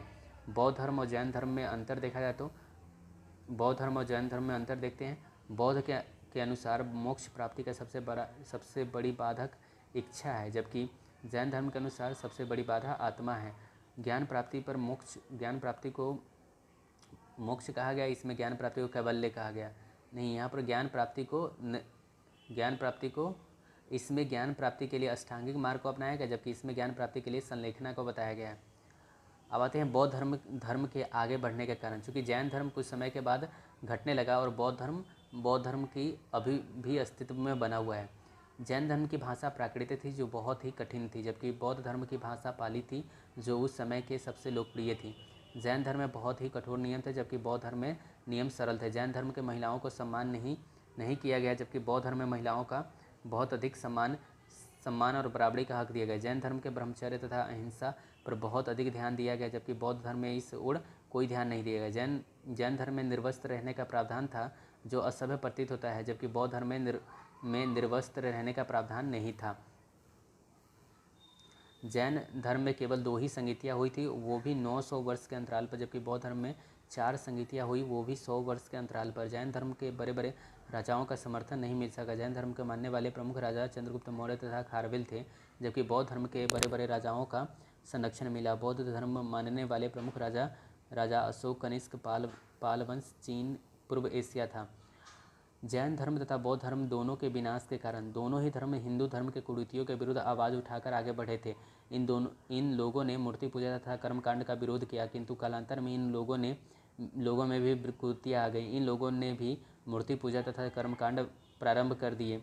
दोनों धर्मों ने हिंदू धर्म के वर्ण जाति प्रथा का विरोध किया, किंतु कालांतर में इनमें भी जाति व्यवस्था आ गई। बौद्ध तथा जैन मठों को मठाधीश धार्मिक बिंदुओं पर कम ध्यान देने लगे तथा भोग विलास में लग गए। जैन तथा बौद्ध धर्म के कमजोर स्थिति का फायदा उठाकर शंकराचार्य ने हिंदू लोगों को जागरूक किया। साथ ही गुप्त काल के राजाओं ने हिंदू धर्म के अनेक त्यौहार इत्यादि जोड़कर हिंदुओं को एकत्रित कर दिया। आजीवक संप्रदाय। इस संप्रदाय के संस्थापक मोगलीपुत्र तिस गोसाल थे। अशोक के पिता बिंदुसार आजीवक संप्रदाय के मानते थे। अशोक ने आजीवक संप्रदाय के भक्तों को बहुत से गुफा दान में दिए थे। भागवत धर्म। इसका संस्थापक वासुदेव थे। इस धर्म में सबसे अधिक जोर भक्ति पर दिया गया। भागवत संप्रदाय वाले बलि, कर्मकांड तथा पशु हत्या का विरोध में थे। शैव धर्म में भगवान शिव की उपासना की जाती है। शिवलिंग का पहला साक्ष्य सिंधु सभ्यता में मिला है, किंतु यह प्रमाणित नहीं है। शिवलिंग का पहला प्रमाणित साक्ष्य मत्स्य पुराण में मिला है। शैव धर्म के मानने वाले दक्षिण भारत में अधिक थे। शैव धर्म के मुख्यतः 3 भागों में बांटा गया है। पशुपतिक, ये शैव धर्म का सबसे प्राचीन शाखा है और इन्हें पंचार्थी भी कहते हैं। कपालिक, ये नर खोपड़ी में भोजन तथा जल ग्रहण करते हैं। ये मदिरापान करते हैं। अस्थियों के भस्म पूरे शरीर में लगाते हैं, जैसे नागा साधु हो गए। लिंगायत, शैव धर्म के इस शाखा का विकास कर्नाटक में अधिक हुआ है। इसका प्रारंभ अल्लभ प्रभु ने किया था। ये शिवलिंग की पूजा करते हैं, किंतु सब को जलाते नहीं हैं, बल्कि दफनाते हैं। वैष्णव धर्म, इसमें भगवान विष्णु का अधिक महत्व है और इसकी चर्चा पुराणों में मिलती है। पुराणों में भगवान विष्णु के 10 अवतारों की चर्चा है। राम, परशुराम, कृष्ण तथा बौद्ध विष्णु के अवतार थे। इस धर्म को अवतारवाद भी कहते हैं और इसे मानने वाले पूर्णतः शाकाहारी होते हैं। महाजनपद। 24वीं शताब्दी ईसा पूर्व अखंड भारत में द्वितीय नगरीकरण आरंभ हो गया था। इसे महाजनपद कहते हैं। बौद्ध ग्रंथ अंगुत्तर निकाय तथा जैन ग्रंथ भगवती सूत्र में 16 महाजनपदों की चर्चा की गई जो निम्नलिखित हैं। गांधार, इसकी राजधानी तक्षशिला पाकिस्तान में था। यह कम्बोज, हाटक जम्मू कश्मीर, पाक सीमा, मत्स्य विराटनगर राजस्थान, कुरु इंद्रप्रस्थ दिल्ली और हरियाणा, सूर्यसेन मथुरा उत्तर प्रदेश, कौशल श्रावस्ती उत्तर प्रदेश, पांचाल अहिछत्र काम्पिल्य उत्तर प्रदेश, चेदी शक्तिमती उत्तर प्रदेश, वत्स कौशाम्बी उत्तर प्रदेश, काशी वाराणसी उत्तर प्रदेश, मल्ल कुशीनगर उत्तर प्रदेश, अस्मक पोटला महाराष्ट्र, गोदावरी नदी, अवंती उज्जैनी महिष्मती मध्य प्रदेश, बज्जी वैशाली बिहार, हाजीपुर, अंग चंपा भागलपुर, मुंगेर बिहार, मगध राजगीर पाटलिपुत्र बिहार। गांधार महाजनपद पाकिस्तान में है। इसकी राजधानी तक्षशिला शिक्षा का केंद्र थी। अस्मक दक्षिण भारत का एकमात्र जनपद था जो गोदावरी नदी के तट पर था। उत्तर प्रदेश का मल्ल महाजनपद गणराज्य था। बिहार का बज्जी महाजनपद एक गणराज्य था। बज्जी की राजधानी वैशाली में लिच्छवी गणराज्य का शासन था, जो पूरे विश्व में सबसे पुराना गणराज्य है। सबसे शक्तिशाली महाजनपद मगध महाजनपद था। इसमें के दक्षिण में विंध्याचल पर्वत, पश्चिम में सोन नदी, उत्तर में गंगा तथा पूर्व में फाल्गु नदियाँ जैसी नदियाँ इस महाजनपद के प्राकृतिक दुर्ग का काम करते थे। मगध महाजनपद में कुल 7 राजवंशों के शासन किया, जिसका ट्रिक है हसीन माशुक शाह, जिसमें हसीन हरेक वंश, शिशुनाग वंश, नंद वंश, मौर्य वंश, शुंग वंश, कर्ण वंश, सातवाहन वंश, हरेक वंश। इस वंश के संस्थापक बिंबिसार थे। यह पहला ऐतिहासिक राजवंश था तथा इसके संस्थापक बिंबिसार पहले ऐतिहासिक शासक थे। बिंबिसार ने विवाह के माध्यम से दहेज के रूप में लिए गए क्षेत्र में अपने साम्राज्य का विस्तार किया था। इसके समय अवंती के राजा चंद्र प्रदोत्य को एक असाध्य रोग लाइलाज बीमारी हो गई थी। अतः उन्हें ठीक करने के लिए बिंबिसार ने अपने राज्य वैद्य जीवक को भेजा था। जीवक के इलाज से चंद्र प्रदोत्य स्वस्थ हो गए और उन्होंने अवंती को मगध के अधीन कर लिया। बिम्बिसार छोटे राज्यों को युद्ध करके जीत लेता था। इसमें वैशाली पर भी आक्रमण किया था किंतु सफल नहीं हो पाया था। इसकी हत्या उसके पुत्र अजातशत्रु ने की। अजातशत्रु इसका अर्थ होता है शत्रुओं का नाश करने वाला। इसे कुनिक भी कहते हैं। इसने अपनी पिता की हत्या कर दी थी, अतः इसे पितृहत्या भी कहते हैं। इसमें सुरक्षा की दृष्टि से राजगीर की किरेबंदी करा दी थी। अजातशत्रु का काल में ही सप्तपर्णी गुफा में राजगीर में पहली बौद्ध संगीति हुई थी। इसमें अपने सहयोगी वस्त्रकार के सहयोग से वैशाली पर आक्रमण किया और उसे जीत लिया था। इस युद्ध में उसने 2 नए हथियार रथ मुसल तथा महाशिलाकंटक का प्रयोग किया था। इसके पुत्र उदयन ने इसकी हत्या कर दी थी। उदयन इसने अपने पिता की हत्या की थी और इसलिए इसे पितृहंता भी कहते हैं। इसने गंगा एवं सोन के संगम के समीप एक शहर की स्थापना की थी जिसका नाम पाटलिपुत्र रखा गया था। इसने पाटलिपुत्र को पुत्र का नाम पटना रखा था। उदयन का पुत्र नागदशक एक अयोग्य शासक था और इसकी हत्या उसके सेनापति शिशुनाग ने कर दी और एक नया वंश की स्थापना कर दी। महाभारत में यह जानकारी मिलती है कि मगध में सबसे पहले बृहदरथ वंश का शासन था जिसके संस्थापक बृहदरथ थे और इस वंश का सबसे प्रतापी शासक जरासंध था। किंतु इस वंश के बारे में ऐतिहासिक साक्ष्य बहुत ही कम है, अतः हर एक वंश को ही पहला ऐतिहासिक वंश मानते हैं। शिशुनाग वंश इस वंश के संस्थापक शिशुनाग थे। इन्होंने अपनी राजधानी वैशाली को बनाया था। इस वंश का अगला शासक कालाशोक हुआ। इसके समय द्वितीय बौद्ध संगीति वैशाली में हुई थी। इससे पाटलिपुत्र को पुनः राजधानी बनाया था। इस वंश का अंतिम शासक नंदीवर्मन था। इसकी हत्या महापद्मनंद ने कर दी।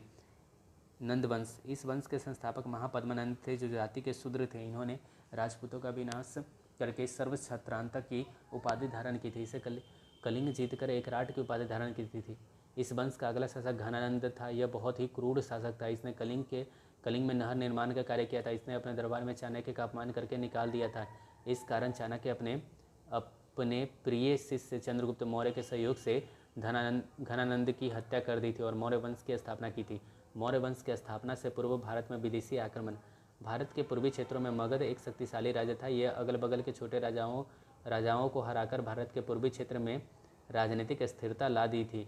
किंतु भारत में पश्चिमोत्तर क्षेत्र पंजाब में छोटे छोटे राजाओं का शासक था जो कमजोर शासक थे, जिस कारण विदेशी आक्रमणकारी पश्चिमोत्तर क्षेत्र में ही आक्रमण किया। भारत के प्रथम विदेशी आक्रमण ईरान फारस के हखामनी वंश के शासक ने किया था।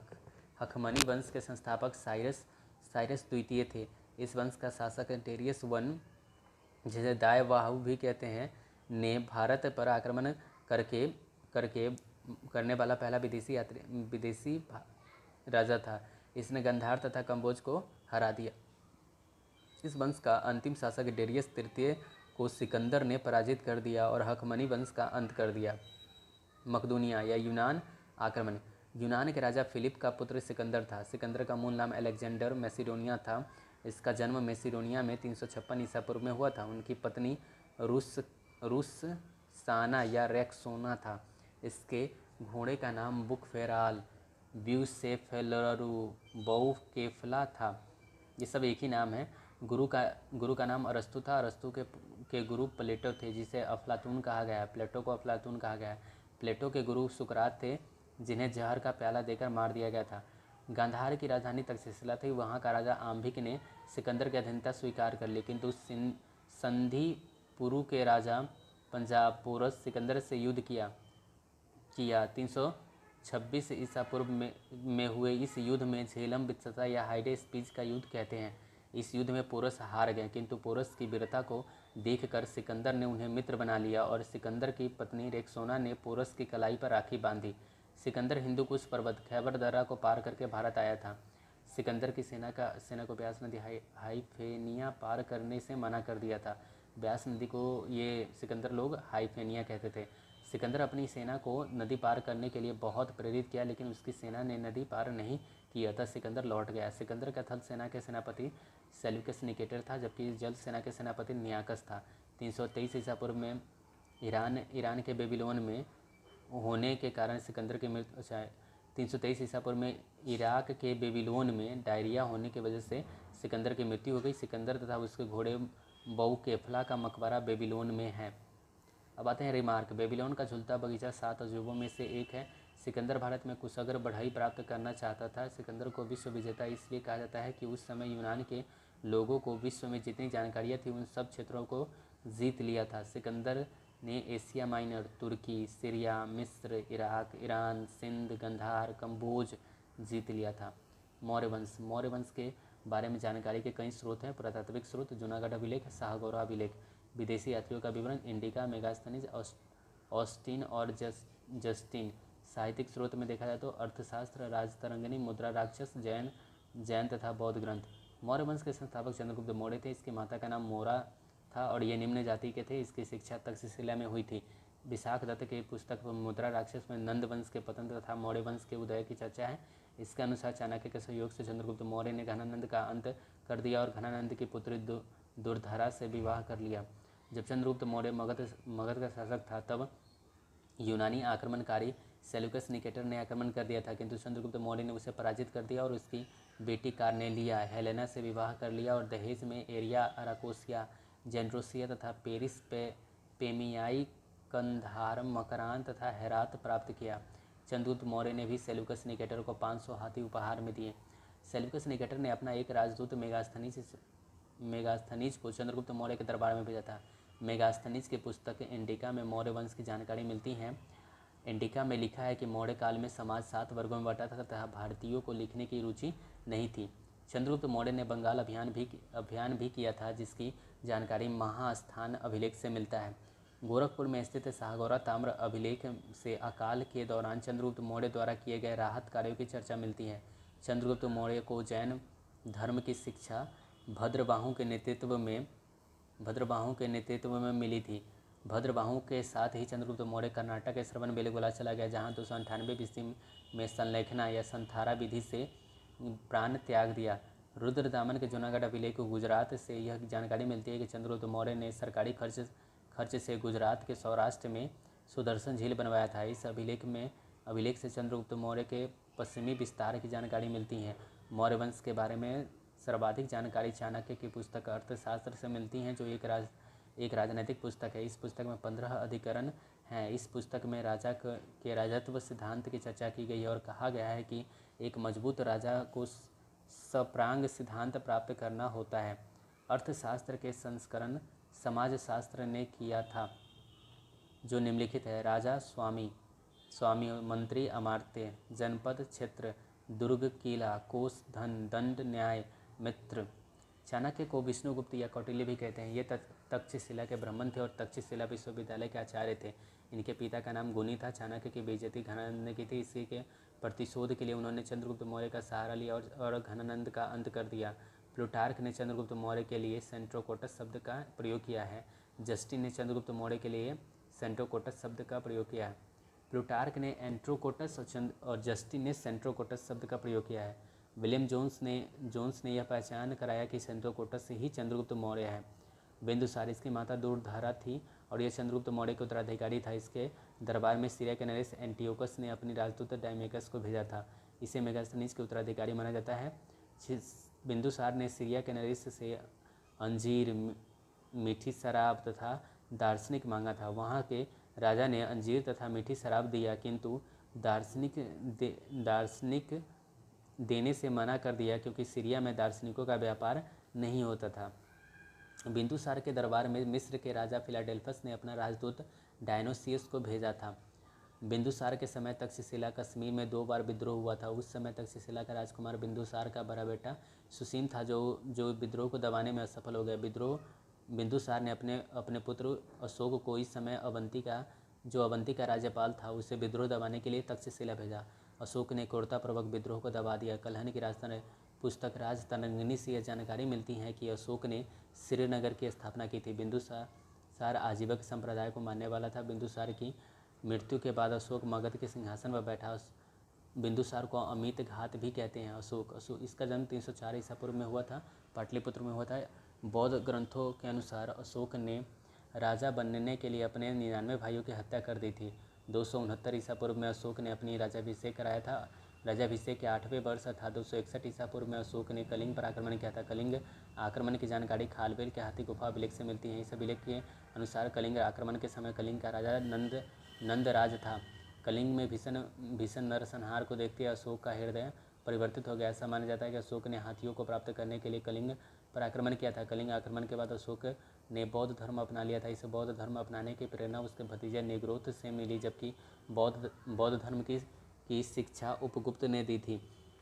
अशोक का बौद्ध धर्म और उसका व्यक्तिगत धर्म था। उसने कभी भी बौद्ध धर्म को राजकीय धर्म घोषित नहीं किया, किंतु अशोक द्वारा बौद्ध धर्म का संरक्षण देता था। अशोक ने बौद्ध धर्म के प्रचार के लिए अपने बेटे महेंद्र एवं बेटी संघमित्रा को श्रीलंका भेजा।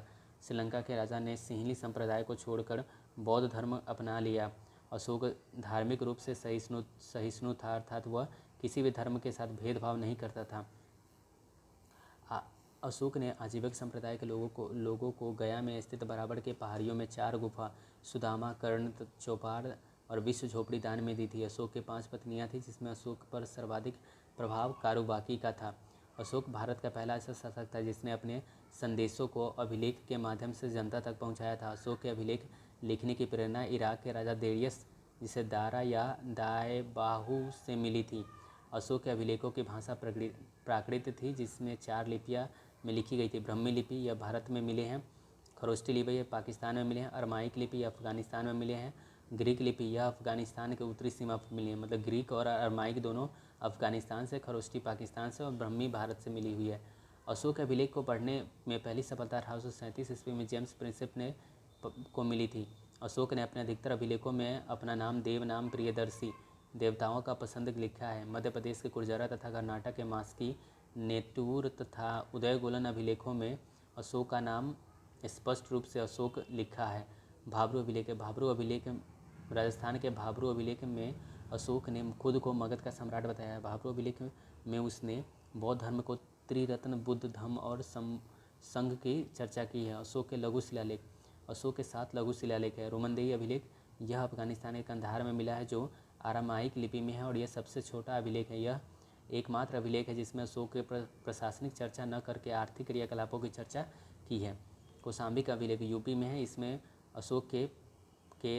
अशोक ने अपनी पत्नी कारुबाकी द्वारा दिए गए दान की चर्चा किया है कौशाम्बी अभिलेख में, अतः इसे रानी का अभिलेख भी कहते हैं। अकबर ने इसे इलाहाबाद स्थापित कराया था। टोपरा अभिलेख हरियाणा में है। फिरोज शाह तुगलक ने इसे दिल्ली के तुगलकाबाद में स्थापित कराया था। दिल्ली मेरठ अभिलेख यूपी में, फिरोज शाह तुगलक ने इसे दिल्ली से तुगलकाबाद में स्थापित कराया था। रामपुरबा अभिलेख यह बिहार के चंपारण में है। लोरिया नंदनगढ़ यह बिहार के चंपारण में है। लोरिया अरेराज यह बिहार के चंपारण में है। अशोक के चतुर्दश अभिलेख, प्रथम शिलालेख इसमें अहिंसा पर बल दिया गया है और पशु बलि पर रोक लगाया गया है। द्वितीय शिलालेख इसमें पशु चिकित्सा की चर्चा है। साथ ही दक्षिण भारतीय राजा जैसे चेल, पांड्य, श्रीलंका, केरल पुत्र, सरिय पुत्र की चर्चा है, किंतु चोल वंश की चर्चा नहीं है। तृतीय शिलालेख इसमें अशोक ने 3 अधिकार राजुक, युक्तक और प्रादेशिक का चर्चा मिलता है, जो धम्म के प्रचार के लिए थे।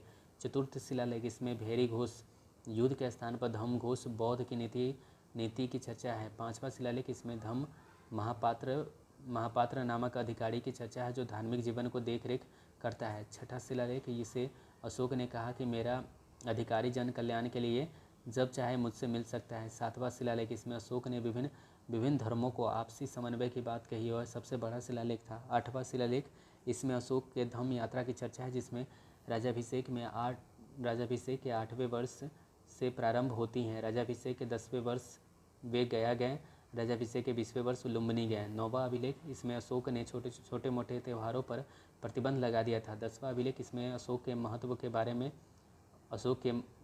इसमें धम्म के महत्व के बारे में चर्चा है। 11वां अभिलेख अशोक ने कहा कि मेरे अधिकारी ब्राह्मण को न सताएं। 12वां अभिलेख इसमें स्त्रियों की स्थिति में सुधार के लिए स्त्री महामात्रा नामक अधिकारी की चर्चा है। 13वां अभिलेख इसमें कलिंग युद्ध की चर्चा है। 14वां अभिलेख अशोक ने कहा कि मैं ऊपर लिखे गए शिलालेखों के अतिरिक्त बहुत से काम किया है जो इसमें नहीं लिखा है, इसके लिए लिखने वाला जिम्मेदार है, न कि मैं।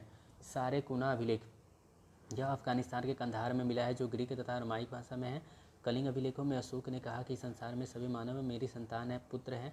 मैं एक माँ की भांति उसके सांसारिक तथा प्रलौकिक जीवन की कामना करता हूँ। अशोक ने कहा कि जिस प्रकार एक माँ अपने बच्चे को योगधाम को देकर निश्चित हो जाती है, उसी प्रकार मैं भी उसी प्रकार मैं भी समाज की देखरेख के लिए राजू की नियुक्ति किया है। राजू को अच्छे व्यक्ति को पुरस्कृत कर सकते हैं और गलत व्यक्ति को दंडित कर सकते हैं। अशोक के अभिलेख लिखने के लिए पत्थर जो था वो उत्तर प्रदेश के चुनार से मिले हैं।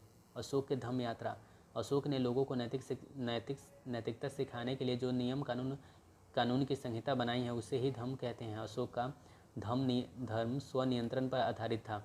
अशोक ने कहा कि व्यक्तियों को अपने माता पिता की आज्ञा माने, व्यक्ति ब्राह्मण तथा भिक्षुक का आदर करे, व्यक्ति दास तथा सेवकों के प्रति उदार रहे, व्यक्तियों को जियो और जीने दो का पालन करना चाहिए। मौर्यकालीन आर्थिक व्यवस्था। इस समय अर्थव्यवस्था का मुख्य आधार कृषि था, पशुपालन तथा कारखाने थे और शिक्षा का सबसे बड़ा केंद्र तक्षशिला था। सरकारी भूमि को सीता भूमि कहते थे। मौर्यकालीन संगठन। श्रेणी।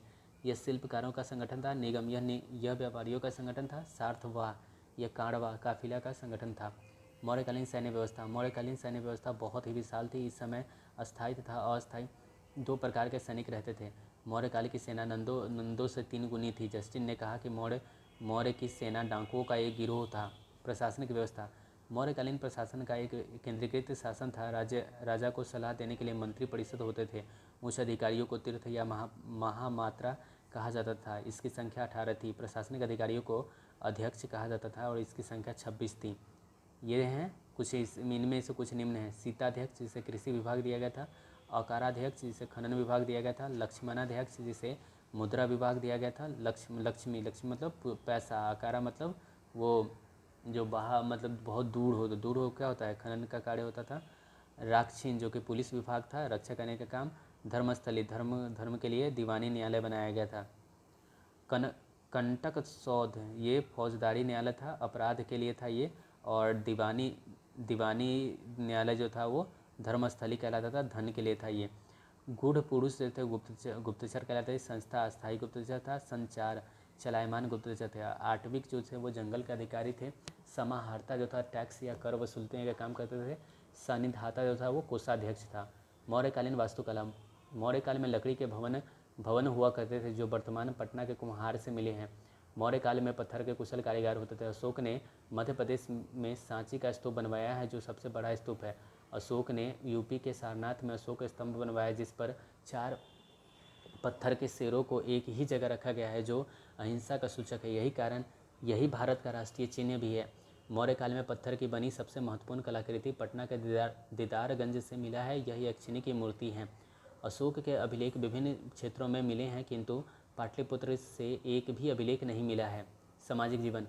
अशोक ने बौद्ध धर्म को अपना लिया किंतु यह दूसरे धर्मों का भी आदर करता था। हिंदू धर्म के त्यागने के बाद भी अशोक ने अपने नाम में देवानाम प्रियदर्शी जोड़ा जो संस्कृत भाषा का है। अशोक ने 11वें शिलालेखों में आदेश दिया कि ब्राह्मणों को कोई नहीं सताए।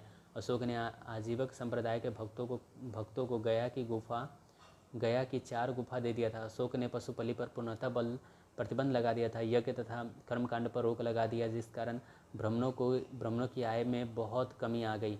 प्रशासनिक ढांचा। मौर्य काल में सबसे बड़ा पद राजा का होता था जिसके नीचे युवराज होते थे। प्रांत का शासन प्रांतपति के पास था। जिला विस्पति के नियंत्रण में था। 10 गांवों का छोटा मालिक या गोप होता था जो सबसे प्रशासन की सबसे छोटी इकाई हुआ करती थी। जो ग्रामीण सबसे छोटी इकाई गांव थी जिसके मुखिया को ग्रामीण कहा जाता था। मौर्य काल में प्रांतों की संख्या 4 थी लेकिन अशोक के समय 5 हो गई जो निम्नलिखित हैं। उत्तरापथ तक्षशिला पाकिस्तान में, दक्षिणापथ स्वर्णगिरी महाराष्ट्र में, अवंती उज्जैनी मध्य प्रदेश में, प्राची मध्य प्रदेश पाटलिपुत्र में और कलिंग तोसली। श्रीलंका के राजा अशोक के उपदेशों का पालन करते थे किंतु श्रीलंका अशोक के अधीन नहीं था। 232 ईसा पूर्व में पाटलिपुत्र में अशोक की मृत्यु हो गई। इसके बाद मगध की गति पर अशोक के पुत्र कुणाल बैठा। अशोक का कोई भी उत्तराधिकारी योग्य नहीं था। मौर्य वंश का अंतिम शासक बृहद्रथ था जो एक कमजोर तथा अयोग्य था। इसके शासनकाल में कलिंग नरेश खारवेल ने कलिंग को मगध से स्वतंत्र करा लिया। बृहद्रथ का सेनापति पुष्यमित्र शुंग था जिसने सेना के निरीक्षण के दौरान बृहद्रथ की हत्या कर दी और मौर्य वंश के स्थान पर शुंग वंश की स्थापना कर दी। मौर्य वंश के पतन के कारण क्या थे? अशोक के युद्ध नीति त्याग देना, अशोक के बौद्ध धर्म के प्रति अत्यधिक झुकाव होना, अशोक के बौद्ध भिक्षुओं का इतना दान दिया कि आर्थिक संकट उत्पन्न हो गया। पतन का सबसे बड़ा कारण अशोक के उत्तराधिकारियों का अयोग्य होना था। साथ ही विभिन्न अधिकारी भ्रष्टाचार में लिप्त थे। मौर्य काल में में वर्ष की शुरुआत जो होती थी वो जुलाई महीने से होती थी, आषाढ़ महीने से होती थी। शुंग वंश मगध पर शुंग पर शासन करने वाले पहला गैर क्षेत्रीय राजवंश था शुंग वंश। इस वंश के संस्थापक पुष्यमित्र शुंग थे। इन्होंने अपनी राजधानी पाटलिपुत्र बनाई थी, जबकि द्वितीय राजधानी विदिशा को बनाया था। विदिशा का पुराना नाम विसनगर एमपी था। पुष्यमित्र शुंग एक कट्टर ब्राह्मण था। इसने बहुत बौद्ध स्तूपों तथा मठों को ध्वस्त करा दिया। पुष्यमित्र शुंग ने मध्य प्रदेश के सांची स्तूप की खिड़कियाँ को तांबे का कराया, जबकि भरहुत मध्य प्रदेश में की खिड़कियों को पत्थर का करवाया था। इसके समय बौद्ध पुस्तक जातक ग्रंथ की रचना हुई थी। पतंजलि ने महाभाष्य लिखा था, पाणिनि ने अष्टाध्यायी व्याकरण ग्रंथ लिखा था, मनु ने मनुस्मृति लिखा था। इसके समय 2 यवन विदेशी आक्रमण हुए थे। दोनों ही यवन आक्रमण को पुष्यमित्र शुंग ने अपने बेटे अग्निमित्र द्वारा विफल किया था। पहले आक्रमण का नेतृत्व डेमेट्रियस ने किया था, दूसरे आक्रमण का नेतृत्व मिनांडर या मिलिंद ने किया था। मिलिंद या मिनांडर को बौद्ध भिक्षु नागसेन ने बौद्ध धर्म की शिक्षा दी, जिससे उसने बौद्ध धर्म अपना लिया। इसकी जानकारी नागसेन के पुस्तक मिलिंद पन्हों से मिलती है। नोट: कालिदास की पुस्तक मालविकाग्निमित्रम में अग्निमित्र एवं मालविका के प्रेम कहानी की चर्चा है। पुष्यमित्र शुंग ने पतंजलि के नेतृत्व में अयोध्या में 2 अश्वमेघ यज्ञ करवाए थे। पुष्यमित्र शुंग ने विदर्भ बरार जीत लिया था। कलिंग नरेश खारवेल ने पुष्यमित्र शुंग को पराजित कर दिया। इस वंश के शासक भागवत के दरबार में यवन विदेशी राजदूत हेलियोडोरस आया था, जिसका गरुड़ ध्वज अभिलेख मिला है। विदिशा स्थित इस अभिलेख से भागवत धर्म की जानकारी मिलती है। भागवत धर्म में विष्णु भगवान की पूजा होती है।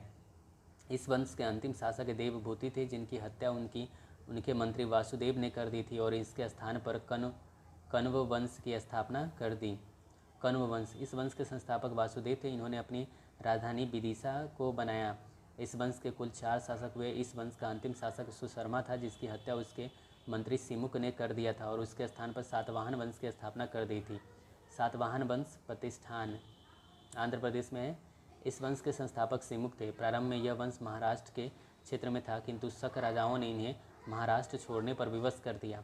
सातवाहन वंश को आंध्र प्रदेश में से स्थानांतरित होना पड़ा, जिस कारण इन्हें अंध शातवाहन भी कहते हैं। शातवाहन की राजधानी महाराष्ट्र का प्रतिष्ठान थी। सातवाहन में सबसे योग्य शासक हाल था। इस वंश का सबसे प्रतापी शासक गौतमीपुत्र सातकर्णी था, जिसके समय नासिक के शक शासक नहपान ने आक्रमण किया था, किंतु गौतमीपुत्र सातकर्णी ने उसे पराजित किया था। इसकी जानकारी महाराष्ट्र के जुगल थम्बी के मिले सिक्कों से मिलता है, जिसके एक ओर GPS एवं दूसरी ओर नहपान बना है। इस वंश का अगला शासक वशिष्ठिपुत्र पुलुमावी था। इसके समय पुनः उज्जैन पर शक आक्रमण हुआ। इस बार शक आक्रमण का नेतृत्व रुद्रदामन कर रहा था। रुद्रदामन ने वशिष्ठिपुत्र पुलुमावी को पराजित कर दिया, किंतु दोनों के बीच में वैवाहिक संबंध स्थापित हो गया। इस वंश का अंतिम शासक यज्ञश्री सातकर्णी था। ब्राह्मणों की सबसे पहले भूदान सातवाहनों ने देना शुरू किया था, किंतु सर्वाधिक भूदान गुप्त शासकों ने दिया था। वेतन के बदले भूमि देने की सामंती व्यवस्था सातवाहनों ने शुरू की, किंतु सर्वाधिक प्रयोग गुप्त राजाओं ने किया था। सातवाहन समाज मातृसत्तात्मक था। यहाँ नाम के पहले माता का नाम लिखा जाता था, किंतु राजा पुरुष ही होते थे। इस समय सीसा के सिक्के का प्रचलन था।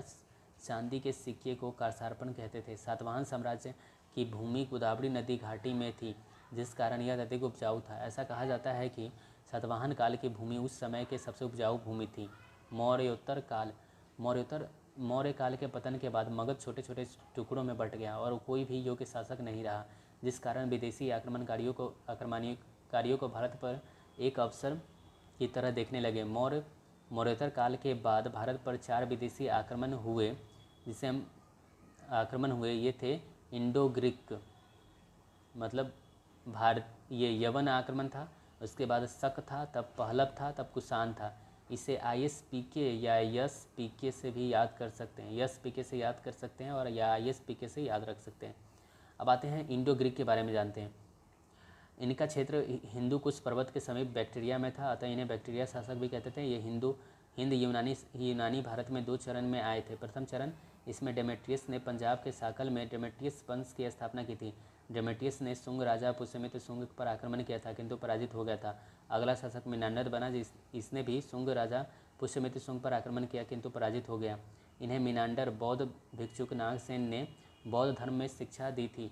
यह बौद्ध धर्म अपनाने वाला पहला विदेशी था। नागसेन व मिनांडर की वार्तालाप की चर्चा नागसेन के पुस्तक मिलिंद पन्हों में मिलती है। द्वितीय चरण, इसमें यूक्रेटाइटिस ने तक्षशिला में यूक्रेटाइटिस वंश की स्थापना की थी।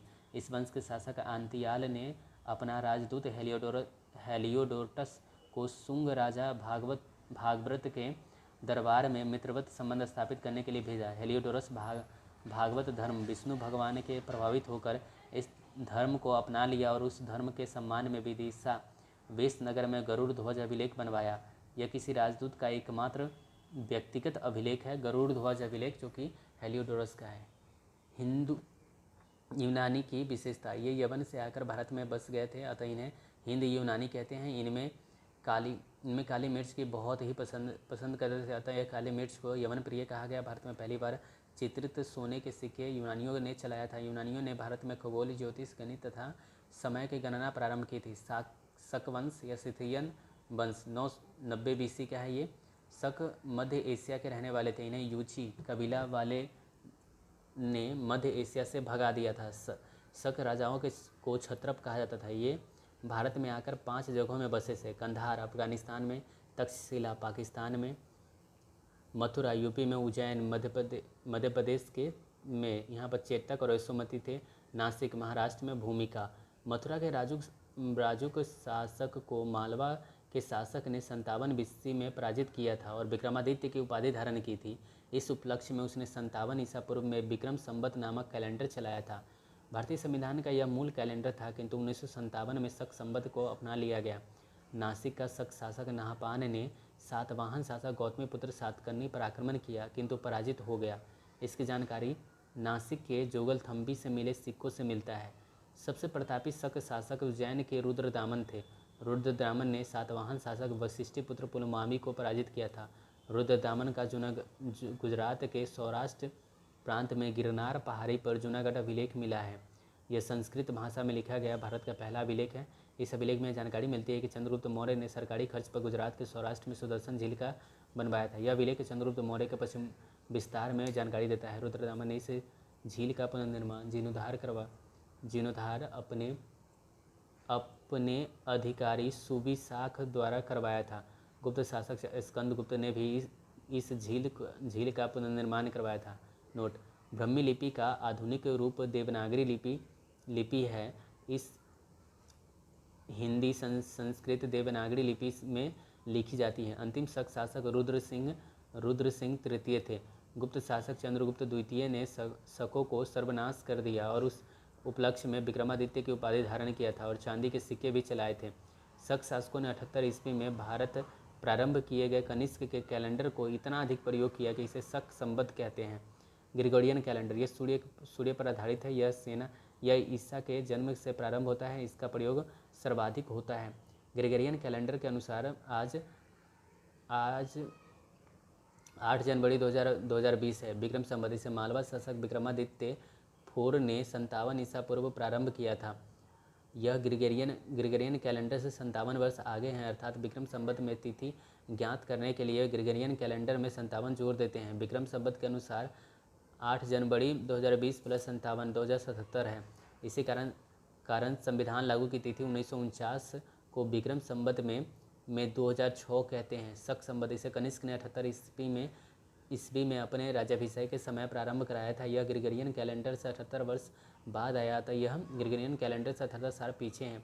शक संवत में तिथि ज्ञात करने के लिए ग्रिगोरियन कैलेंडर में 78 घटा देते हैं तो आज ये है 8 जनवरी 2020 में से 78 जाएगा तो 1942 ईस्वी हो जाएगा। तो 8 जनवरी 1942। विक्रम संवत, शक संवत, हिजरी कैलेंडर चंद्रमा पर आधारित है। मतलब विक्रम संवत हो गया, शक संवत हो गया और हिजरी कैलेंडर जो हो गया ये चंद्रमा पर आधारित है, जबकि ग्रिगोरियन कैलेंडर जो सूर्य पर आधारित है। अतः इनका त्यौहार भी हर एक वर्ष 11 दिन पीछे हो जाता है। किंतु 3 साल बाद शक संवत में एक अतिरिक्त महीना जोड़ दिया जाता है। पहलव वंश, ये ईरान, फारस, पर्सिया के थे, जिस कारण इन्हें पर्सिया कहा जाता है। इन्होंने अपनी राजधानी पुरुषपुर पेशावर को बनाया था। इस वंश के संस्थापक मिथ्रेडेटस थे। इस वंश के सबसे योग्य शासक गोंदो फर्निस थे, जिनका पाकिस्तान से तख्त ए बड़ी अभिलेख मिला है। यह खरोष्टी लिपि में है। इसके समय पुर्तगाल का ईसाई धर्म प्रचार करने के लिए सेंट थॉमस भारत आया था।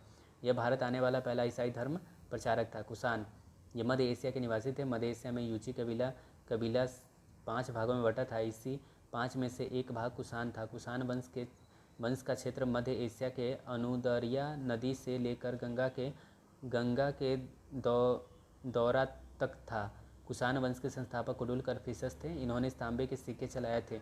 अगला शासक भीम कड़फिसस बना, जो इस वंश का वास्तविक संस्थापक था। यह शैव धर्म को मानता था। कुषाण वंश का सबसे प्रतापी शासक कनिष्क था और इसने 78 ईस्वी में अपना राज्याभिषेक करवाया था और इस अवसर पर शक संवत प्रारंभ किया था। इसने अपनी राजधानी पेशावर को बनाया, जबकि सांस्कृतिक राजधानी जो था वो मथुरा को बनाया। कनिष्क ने पाटलिपुत्र पर आक्रमण किया और महात्मा बुद्ध का भिक्षा पात्र तथा यहाँ के दार्शनिक अश्वघोष को अपने साथ ले गया। पार्श्व के कहने पर कनिष्क ने प्रथम सदी 102 ईस्वी में कश्मीर के कुंडल वन में चौथी बौद्ध संगीति का आयोजन किया। कनिष्क के दरबार में पार्श्व वसुमित्र, अश्वघोष, नागार्जुन तथा चरक नामक विद्वान रहते थे। अश्वघोष ने बुद्ध चरित्र लिखा था। चरक ने चरक संहिता लिखा। ये वैद्य डॉक्टर थे। नागार्जुन ने माध्यमिका सूत्र में सापेक्षिता के सिद्धांत की चर्चा की है, अतः इन्हें भारत का आइंस्टीन कहते हैं। नागार्जुन बौद्ध धर्म के शून्यवाद को जानते थे। चौथी बौद्ध संगीति में बौद्ध धर्म हीनयान तथा महायान में बट गया। कनिष्क महायान को मानता था। महात्मा बुद्ध धर्म के एक सरल शाखा थी, जिसमें भिक्षुक महायान बौद्ध धर्म की एक सरल शाखा थी, जिसमें भिक्षुक सोने के आभूषण धारण कर सकते थे तथा मांस खा सकते थे। सर्वाधिक शुद्ध सोने के सिक्के कनिष्क के शासनकाल में जारी किए गए थे। इन्हें सोना की प्राप्ति पाकिस्तान के हिंदू कुश पर्वत के बीच अल्ताई पहाड़ी से होता था। कनिष्क के समय स्थल तथा समुद्र दोनों मार्ग से व्यापार होते थे। कनिष्क के समय उत्तर भारत में बंगाल का ताम्रलिप्ति बंदरगाह तथा दक्षिण भारत में महाराष्ट्र का सोपारा बंदरगाह प्रमुख थे। अज्ञात की रचना पेरिप्लस ऑफ द इरेथियन सी से यह ज्ञात होती है कि कनिष्क के सर्वाधिक व्यापार रोम से होता था। कनिष्क के समय ही पहली बार नाशपाती की खेती प्रारंभ हुई थी। इसी समय अरब नाविक हिपालस ने मानसून की खोज की थी। रेशम मार्ग, सिल्क रूट, यह चीन की रेशम मार्ग को यूरोप, फारस और मध्य एशिया से जोड़ता था। इस मार्ग का दक्षिण भाग हिंद महासागर से गुजरता था, जबकि उत्तरी भाग कश्मीर तथा हिंदू कुश पर्वत को पार करके गुजरता था। कनिष्क ने रेशम मार्ग पर अधिकार कर लिया था। रेशम मार्ग से होने वाले व्यापार पर कनिष्क टैक्स वसूलता था, जो उसकी अर्थव्यवस्था का सबसे बड़ा स्रोत था। 105 ईस्वी में लगभग कनिष्क की मृत्यु हो गई। इसके उत्तराधिकारी योग्य नहीं हो जिस कारण इसके छोटे छोटे सामंत अलग होने लगे। इस वंश के अंतिम शासक के रूप में वासुदेव की चर्चा मिलती है। इसी वंश के सामंतों ने आगे चलकर गुप्त वंश की स्थापना की थी। वास्तुकला या मूर्तिकला, निर्माण कला, गंधार कला शैली, इसका विकास कनिष्क के समय हुआ था। इसके मिश्रित शैली भी थी, क्योंकि इसमें यूनानी, मौर्य तथा शुंग काल की कलाएं भी शामिल थी। इस कला में सर्वाधिक मूर्ति महात्मा बुद्ध की थी बनी है। इस शैली में मूर्तियाँ काले पत्थर की होती थी। मथुरा शैली, इसे शुद्ध देसी शैली भी कहते हैं और इसमें मूर्तियाँ भगवान बुद्ध की बनी हैं। इसमें लाल रंग के पत्थर का प्रयोग होता था। अमरावती शैली, इसका विकास आंध्र प्रदेश में सातवाहन काल में हुआ था और इसमें हिंदू देवताओं की मूर्तियाँ बनाई गई थी। अब आते हैं गुप्त वंश 3री सदी में। गुप्त शासक वैश्य थे, शूद्र विष्णु के उपासक थे। ऐसा माना जाता है कि ये कुषाण शासकों के सामंत थे। इन्होंने बिहार के स्थान पर उत्तर प्रदेश को अधिक वरीयता दी। इन्होंने अपनी राजधानी उत्तर प्रदेश से कौशाम्बी को बनाया। इस वंश के संस्थापक श्रीगुप्त थे। इस वंश का अगला शासक घटोत्कच था। इन दोनों शासकों के सामंत के रूप में शासन किया, अतः इन्हें वास्तविक संस्थापक नहीं माना जाता है। इस वंश के वास्तविक संस्थापक चंद्रगुप्त वन थे, जिन्होंने लिच्छवी राजकुमारी कुमार देवी से विवाह किया था और इस उपलक्ष्य में उसने राजा रानी प्रकार के सिक्का चलाया था। समुद्रगुप्त, यह कुमार देवी के पुत्र था, अतः यह खुद को लिच्छवी दौहित्र, लिच्छवी का नाती कहता था। इससे बचपन का नाम कांच था। समुद्रगुप्त की नीतियाँ आक्रामक और विस्तारवादी थी, अतः यह अशोक के विपरीत था। इसने आर्यावर्त, उत्तर भारत के 9 राज्यों को जीतकर अपने साम्राज्य में मिला लिया, जबकि दक्षिण भारत के 12 राज्यों को पराजित कर दिया और उनसे टैक्स कर वसूलता रहा।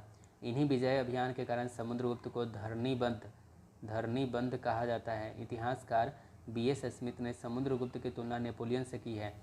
पुराणों में कहा जाता है कि समुद्रगुप्त का घोड़ा तीन समुद्र का पानी पीता था। समस्त दक्षिण भारत समुद्रगुप्त के सामने नतमस्तक था। श्रीलंका के शासक ने बौद्ध गया में मंदिर बनवाने के लिए अपना एक दूत समुद्रगुप्त के दरबार में भेजा था।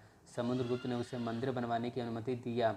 समुद्रगुप्त के विजय अभियान की जानकारी प्रयाग प्रशस्ति अभिलेख से मिलती है। यह अभिलेख समुद्रगुप्त के दरबारी कवि तथा महासंघ विग्राहक युद्ध एवं शांति के दूत हरिसेन का है। समुद्रगुप्त ने कृष्ण चरित्र पुस्तक की रचना की, इस कारण इसे कविराज कहा गया है। इसे सिक्कों पर बिना बजाते हुए तथा सैनिक वेशभूषा में दिखाया गया है। समुद्रगुप्त के समय सबसे अधिक प्रचलित सिक्का मयूर शैली का सिक्का था। समुद्रगुप्त के बाद रामगुप्त शासक बना। यह एक अयोग्य शासक था। इसकी पत्नी का नाम ध्रुव देवी था। ध्रुव देवी ने रामगुप्त के छोटे भाई चंद्रगुप्त द्वितीय के साथ षड्यंत्र रच के खुद के पति रामगुप्त की हत्या करवा दी थी। इसकी जानकारी विशाख दत्त की पुस्तक देवी चंद्रगुप्तम में मिलती है। चंद्रगुप्त द्वितीय, इसने शक के अंत कर दिया और विक्रमादित्य की उपाधि धारण की। विक्रमादित्य का अर्थ होता है शूरवीर। इतिहास में कुल 14 शासकों ने विक्रमादित्य की उपाधि धारण की है। इसमें चांदी के सिक्के चलाए। यह न्याय के लिए प्रसिद्ध था। इसके न्याय का सिंहासन पत्थर का बना था। इससे के समय सर्वाधिक विस्तार हिंदू धर्म का हुआ। इसके दरबार में संस्कृत के 9 विद्वान रहते थे जिन्हें नवरत्न कहा जाता था। नवरत्न में सबसे प्रमुख कालिदास, अमरनाथ, वराहमिहिर, धन्वंतरी प्रसिद्ध थे। धन्वंतरी वैद्य थे। चंद्रगुप्त द्वितीय के दरबार में चीनी बौद्ध विद्वान फायान भारत आया था। इसका यात्रा विवरण फोक्यू की है। चंद्रगुप्त द्वितीय के बाद अगला शासक कुमारगुप्त बना। इसने महायान शाखा में शिक्षा के लिए नालंदा विश्वविद्यालय बनवाया। इसे महायान शाखा का ऑक्सफोर्ड कहा जाता है। विश्व का पहला विश्वविद्यालय तक्षशिला विश्वविद्यालय था। इसकी स्थापना राजा तक्ष ने करवाई थी। यह वर्तमान पाकिस्तान में रावलपिंडी जिले में स्थित था। विश्व का पहला हॉस्टल सुविधा देने वाला विश्वविद्यालय नालंदा विश्वविद्यालय था। 1198 में ऐबक का सेनापति बख्तियार खिलजी ने नालंदा विश्वविद्यालय को ध्वस्त कर दिया। कुमारगुप्त के बाद अगला शासक स्कंदगुप्त बना। स्कंदगुप्त ने सुदर्शन झील का पुनर्निर्माण करवाया। इसकी अलग से एक जूनागढ़ अभिलेख मिला है जिसमें यह जानकारी मिलती है कि समुद्रगुप्त ने हूनों के आक्रमण को असफल कर दिया था। इसके बाद गुप्त वंश बहुत छोटे छोटे शासक हुए थे। भानुगुप्त के एरन अभिलेख में सती प्रथा की जानकारी मिलती है। इस वंश के अंतिम शासक विष्णुगुप्त था। इस वंश के विनाश के कारण हूनों का आक्रमण था। हून आक्रमणों के बाद गुप्त वंश छोटे छोटे सामंतों में बंट गया, जिसमें सबसे महत्वपूर्ण सामंत पुष्यभूति थे। गुप्तकालीन प्रशासनिक व्यवस्था। गुप्तकाल की भाषा संस्कृत थी। वर्तमान हिंदू धर्म का स्वरूप गुप्तकाल की देन है। गुप्तकाल की राजधानी कौशाम्बी थी। इस समय अर्थव्यवस्था का सबसे बड़ा स्रोत भू राजस्व था। यह 1/4 से लेकर 1/6 हो सकता था। भू राजस्व नकद या अनाज के रूप में दिए जाता था। इस समय शासन की सबसे बड़ी इकाई देश होती थी। देश का सर्वोच्च राजा होता था जो न्याय का भी सर्वोच्च था। शासन की सबसे छोटी इकाई गांव होती थी जो कि ग्रामिक के अधीन थी। इस समय सबसे प्रमुख अधिकारी कुमार मात्र था जो वर्तमान डीएम के पद पर था। फायान के अनुसार उस समय अस्पृश्यता मतलब छुआछूत थी। निम्न जाति के लोगों को चंडाल या अत्यज कहा जाता था। इस समय स्त्रियों की शिक्षा का अधिकार था। वे देवदासी भी हो सकते थे। इस समय बाल विवाह, पर्दा प्रथा तथा सती प्रथा का भी प्रचलन था। इस समय वेश्यावृत्ति भी थी। वेश्यावृत्ति में लिप्त महिलाओं को गणिका या कुटनी कहा जाता था। इस समय गणित तथा ज्योतिष का सर्वाधिक विकास हुआ था। अजंता की गुफाओं का निर्माण गुप्त काल में हुआ था। महाराष्ट्र के इन गुफाओं की संख्या 29 है। 16, 17 तथा 19 नवंबर के गुफाएं गुप्त काल की हैं। अजंता बौद्ध, जैन तथा हिंदू तीनों के लिए प्रसिद्ध है। गुप्त काल में ही मध्य प्रदेश में बाघ की गुफा बनाई गई थी। गुप्त काल में ही अफगानिस्तान के बामियान में स्थित पर्वतों को काटकर महात्मा बुद्ध के विश्व में सबसे ऊंची प्रतिमा बनाई गई, किंतु अफगानिस्तान के तालिबान आतंकवादियों ने इसे बम से उड़ा दिया। सुदर्शन झील चंद्रगुप्त मौर्य निर्माण किया था। पुष्यमित्र वैश्य उसका राज्यपाल था। अशोक जीर्णोद्धार करवाया। तुषार राज्यपाल था। रुद्रदामन जीर्णोद्धार करवाया। सुविशाख राज्यपाल था। स्कंदगुप्त जीर्णोद्धार करवाया। पर्णदत्त उसका राज्यपाल था। हून का क्षेत्र फारस ईरान से अफगानिस्तान तक था। इसकी राजधानी अफगानिस्तान के बामियान में थी। तोरमान तथा मिहिर कुल दो प्रमुख हूण आक्रमणकारी थे। मिहिर कुल बौद्ध विरोधी तथा मूर्ति भंजक मूर्ति को तोड़ने वाला था। स्कंदगुप्त का जूनागढ़ स्थित अभिलेख से हूण आक्रमण की जानकारी मिलती है। इसमें हूणों के लिए मलेच्छ शब्द का प्रयोग किया गया है। पुष्यभूति वंश या वर्धन वंश, इस वंश के संस्थापक पुष्यभूति वर्धन थे, जो गुप्त काल में एक सामंत थे। इन्होंने अपनी राजधानी हरियाणा के थानेश्वर को बनाया था। इस वंश का अगला शासक प्रभाकर वर्धन था। प्रभाकर वर्धन के 3 संतान थे, राज्यवर्धन, हर्षवर्धन और राजश्री। राजश्री का विवाह कनौज के राजा ग्रहवर्मान से हुआ था। मालवा के शासक देवगुप्त ने ग्रहवर्मान की हत्या कर दी और राजश्री की हत्या करने का भी प्रयास किया, किंतु राजश्री जंगल में भाग गए। राजवर्धन ने देवगुप्त की हत्या कर दी। गौर बंगाल शासक शशांक ने राजवर्धन की हत्या कर दिया। साथ ही इसने बोधि वृक्ष को भी कटवा दिया। वर्तमान बोधि वृक्ष जो है वो 6ठी पीढ़ी का है। हर्षवर्धन ने शशांक की हत्या कर दी। हर्षवर्धन के सामने 2 चुनौतियाँ थी, राजश्री का पता लगाना और साम्राज्य को संभालना। हर्षवर्धन ने दिवाकर नामक बौद्ध भिक्षु के सहयोग से राजश्री का पता लगाया। हर्षवर्धन ने अपनी राजधानी कन्नौज को बनाया और अपने साम्राज्य को संभालने लगा। हर्षवर्धन ने कभी भी स्वयं को कन्नौज के राजा साबित नहीं किया, बल्कि राजश्री के संरक्षक बनकर शासन किया। हर्षवर्धन कला प्रेमी था। उसने 3 पुस्तकें लिखी थी, नागानंद, रत्नावली और प्रियदर्शिका। हर्षवर्धन के दरबारी कवि भानभट्ट थे। इन्होंने 2 पुस्तक की रचना की थी, कादम्बरी और हर्षचरित। हर्षवर्धन को शिलादित्य कहा जाता है। इसके काल में चोर तथा डाकुओं का बोलबाला था। इसके समय मथुरा सूती वस्त्र का केंद्र था। इस समय चीन का यात्री हुएनसांग भारत की यात्रा किया था। 629 ईस्वी में जब हुएनसांग भारत आया, नालंदा विश्वविद्यालय के कुलपति शिलभद्र थे। हुएनसांग को यात्रियों का राजकुमार, नीति का पंडित तथा शाक्य मुनि कहा जाता है। इसने नालंदा विश्वविद्यालय में अध्ययन तथा अध्यापन का कार्य किया था। हुएनसांग की विद्वता को देखकर हर्षवर्धन ने प्रत्येक 5 वर्ष पर प्रयाग में होने वाले महामोक्ष परिषद का अध्यक्ष हुएनसांग को बना दिया, जिस कारण ब्राह्मणों ने हर्षवर्धन का विरोध किया। हर्षवर्धन हिंदू था, किंतु महायान शाखा से प्रभावित था। उसने के समय कन्नौज में बहुत बड़े बौद्ध सम्मेलन का आयोजन किया गया था। इसे 5वीं बौद्ध संगीति भी कहते हैं। हर्षवर्धन समस्त उत्तर भारत को जीत लिया था, किंतु कश्मीर को अपने क्षेत्र में नहीं मिला पाया। हर्षवर्धन ने दक्षिण भारत अभियान प्रारंभ किया, किंतु नर्मदा नदी के तट पर दक्षिण भारत के चालुक्य शासक पुलकेशिन द्वितीय ने इसे पराजित किया। इसकी जानकारी पुलकेशिन द्वितीय का कर्नाटक में स्थित ऐहोल अभिलेख से मिलता है। 647 ईस्वी में हर्षवर्धन की मृत्यु हो गई। हर्षवर्धन की कोई संतान नहीं थी, जिस कारण वर्धन वंश का पतन हो गया। हर्षवर्धन की मृत्यु के बाद उत्तर भारत में राजनीतिक शून्य सन्नाटा की स्थिति आ गई। इतिहास में हर्षवर्धन की मृत्यु को युग परिवर्तन का काल कहते हैं। दक्षिण भारत संगम काल 100 ईस्वी से 250 ईस्वी। 100 ईस्वी से 250 ईस्वी के मध्य दक्षिण भारत में पांड्य राजाओं के संरक्षण में कवियों के 3 विशाल सम्मेलन बुलाए गए। इन सम्मेलनों को ही तमिल भाषा में संगम कहते हैं। प्रथम संगम यह दक्षिण मदुरा में हुआ था। इसकी अध्यक्षता अगस्त्य ऋषि ने की थी।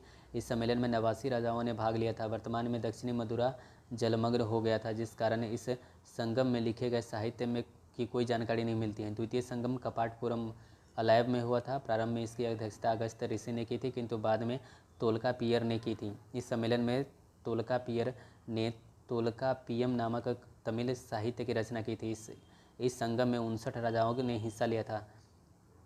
तृतीय संगम यह उत्तर मदुरा में हुआ था। इसकी अध्यक्षता नकीर ने की थी। इसमें 49 राजाओं ने हिस्सा लिया था। इस संगम में लिखे गए साहित्य का कोई भी स्पष्ट साक्ष्य नहीं मिला है। नोट: तीनों ही सम्मेलन तमिलनाडु में किए गए थे। अगस्त्य ऋषि काशी बनारस में रहने वाले थे, जो तमिलनाडु में बस गए थे। अगस्त्य ऋषि को तमिल साहित्य का जनक माना जाता है।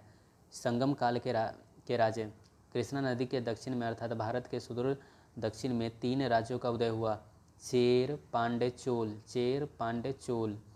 संगम राज्य के बारे में जानकारी इंडिका, अष्टाध्यायी तथा ऐतरेयी ब्राह्मण ग्रंथ से मिलते हैं। चेर वंश संगम काल में वंशों में सबसे प्राचीन चेर था, जबकि चेर का अर्थ होता है पर्वतीय देश। ऐतरेयी ब्राह्मण ग्रंथ में इसे चेरापद कहा गया है। अशोक के द्वितीय शिलालेख में इसे केरलपुर कहा गया है। इनके क्षेत्र केरल मालाबार में था। इसकी राजधानी बंजी करूर थी। इसका राज्य चिन्ह धनुष था। चेर वंश के प्रथम शासक उदयीन जरैल थे। उदयीन जरैल ने महाभारत युद्ध के सैनिकों को भोज करवाया था। अगला शासक सेन गुटवन था, इसे लाल चेर भी कहते हैं। इसने पत्नी पूजा कनगी पूजा प्रारंभ किया था। इस पूजा में उसने श्रीलंका तथा पड़ोस के राजाओं को भी आमंत्रित किया था। इस वंश का अगला शासक आदिगमान था, जिसे गन्ने की खेती प्रारंभ की थी। चेर वंश का अंतिम शासक कुडैकलाल जेरेल था। दूसरी सदी के अंत में 190 ईस्वी में चेर वंश का समाप्त हो गया। पांड्य वंश, इसका अर्थ होता था प्राचीन देश। यह मातृसत्तात्मक था तथा मोतियों के लिए प्रसिद्ध था। पांड्य राजाओं ने ही तीनों संगमों का आयोजन किया था। पांड्य वंश के प्रथम जानकारी मेगास्थनीज की पुस्तक इंडिका में मिलती है। पांड्य वंश के क्षेत्र तमिलनाडु के दक्षिणी भाग में था। इसकी राजधानी मदुरै थी। इसका राजकीय चिन्ह मछली कार्प था। पांड्य वंश के प्रथम शासक नोडियोन था। इसने समुद्र पूजा प्रारंभ की थी। इस वंश का सबसे प्रतापी शासक नेंडुजेलियन था। इसने 290 ईस्वी में तलईलंगानम के युद्ध में चेर, चोल तथा 5 अन्य राजाओं को एक साथ पराजित किया था। किसने? नेंडुजेलियन ने। इस वंश का अंतिम शासक नल्लीवकोडन था। 5वीं सदी आते आते पाल वंश अस्तित्व विहीन हो गया। पाल वंश के राजाओं का रोम के राजा से अच्छा संबंध था। इन्होंने अपने दूत रोम के राजा आगस्टस के दरबार में भेजा था। पांड्य वंश की राजधानी मदुरै को त्योहारों का शहर कहते हैं। यहाँ के मीनाक्षी मंदिर विश्व प्रसिद्ध हैं। चोल वंश, इसका अर्थ होता है नया देश। इसके बारे में प्रथम जानकारी पाणिनि के रचना अष्टाध्यायी से मिली है। चोल साम्राज्य तमिलनाडु के पूर्वी भाग में था। इसकी राजधानी उरईउर थी। इनका राजकीय चिन्ह बाघ था। उरईउर सूती वस्त्र के लिए विश्व में प्रसिद्ध था। ऐसा कहा जाता है कि उस समय सूती वस्त्र सांप की केंचुली पुआ से भी पतली होती थी। चोल साम्राज्य कावेरी नदी के उपजाऊ मैदान में था। कहा जाता है कि कावेरी नदी के मैदान इतना उपजाऊ था कि जितने क्षेत्र पर एक हाथी सोता था, उतने ही क्षेत्र पर इतना अनाज उगाया जा सकता है कि एक वर्ष तक 7 लोगों को पेट भरा जा सकता था। चोल वंश का पहला शासक उर्वह परे था। इस वंश का सबसे प्रतापी शासक कड़िकाल था। इसने श्रीलंका जीत लिया था और कावेरी नदी पर 160 किलोमीटर लंबी बांध बनवाया था। यह भारत का पहला बांध था जिसे ग्रैंड बांध कहते हैं। का 160 किलोमीटर लंबा बांध था ये। इसे ग्रैंड बांध कहा जाता है। कड़िकाल ने पुहार नामक बंदरगाह बनवाया जिसे कावेरी पत्तनम कहते हैं। एलाड़ा तथा पेरून किल्ली अन्य शासक था। चोल वंश 5वीं सदी आते आते अत्यंत कमजोर हो गया और सामंती जीवन जीने लगा।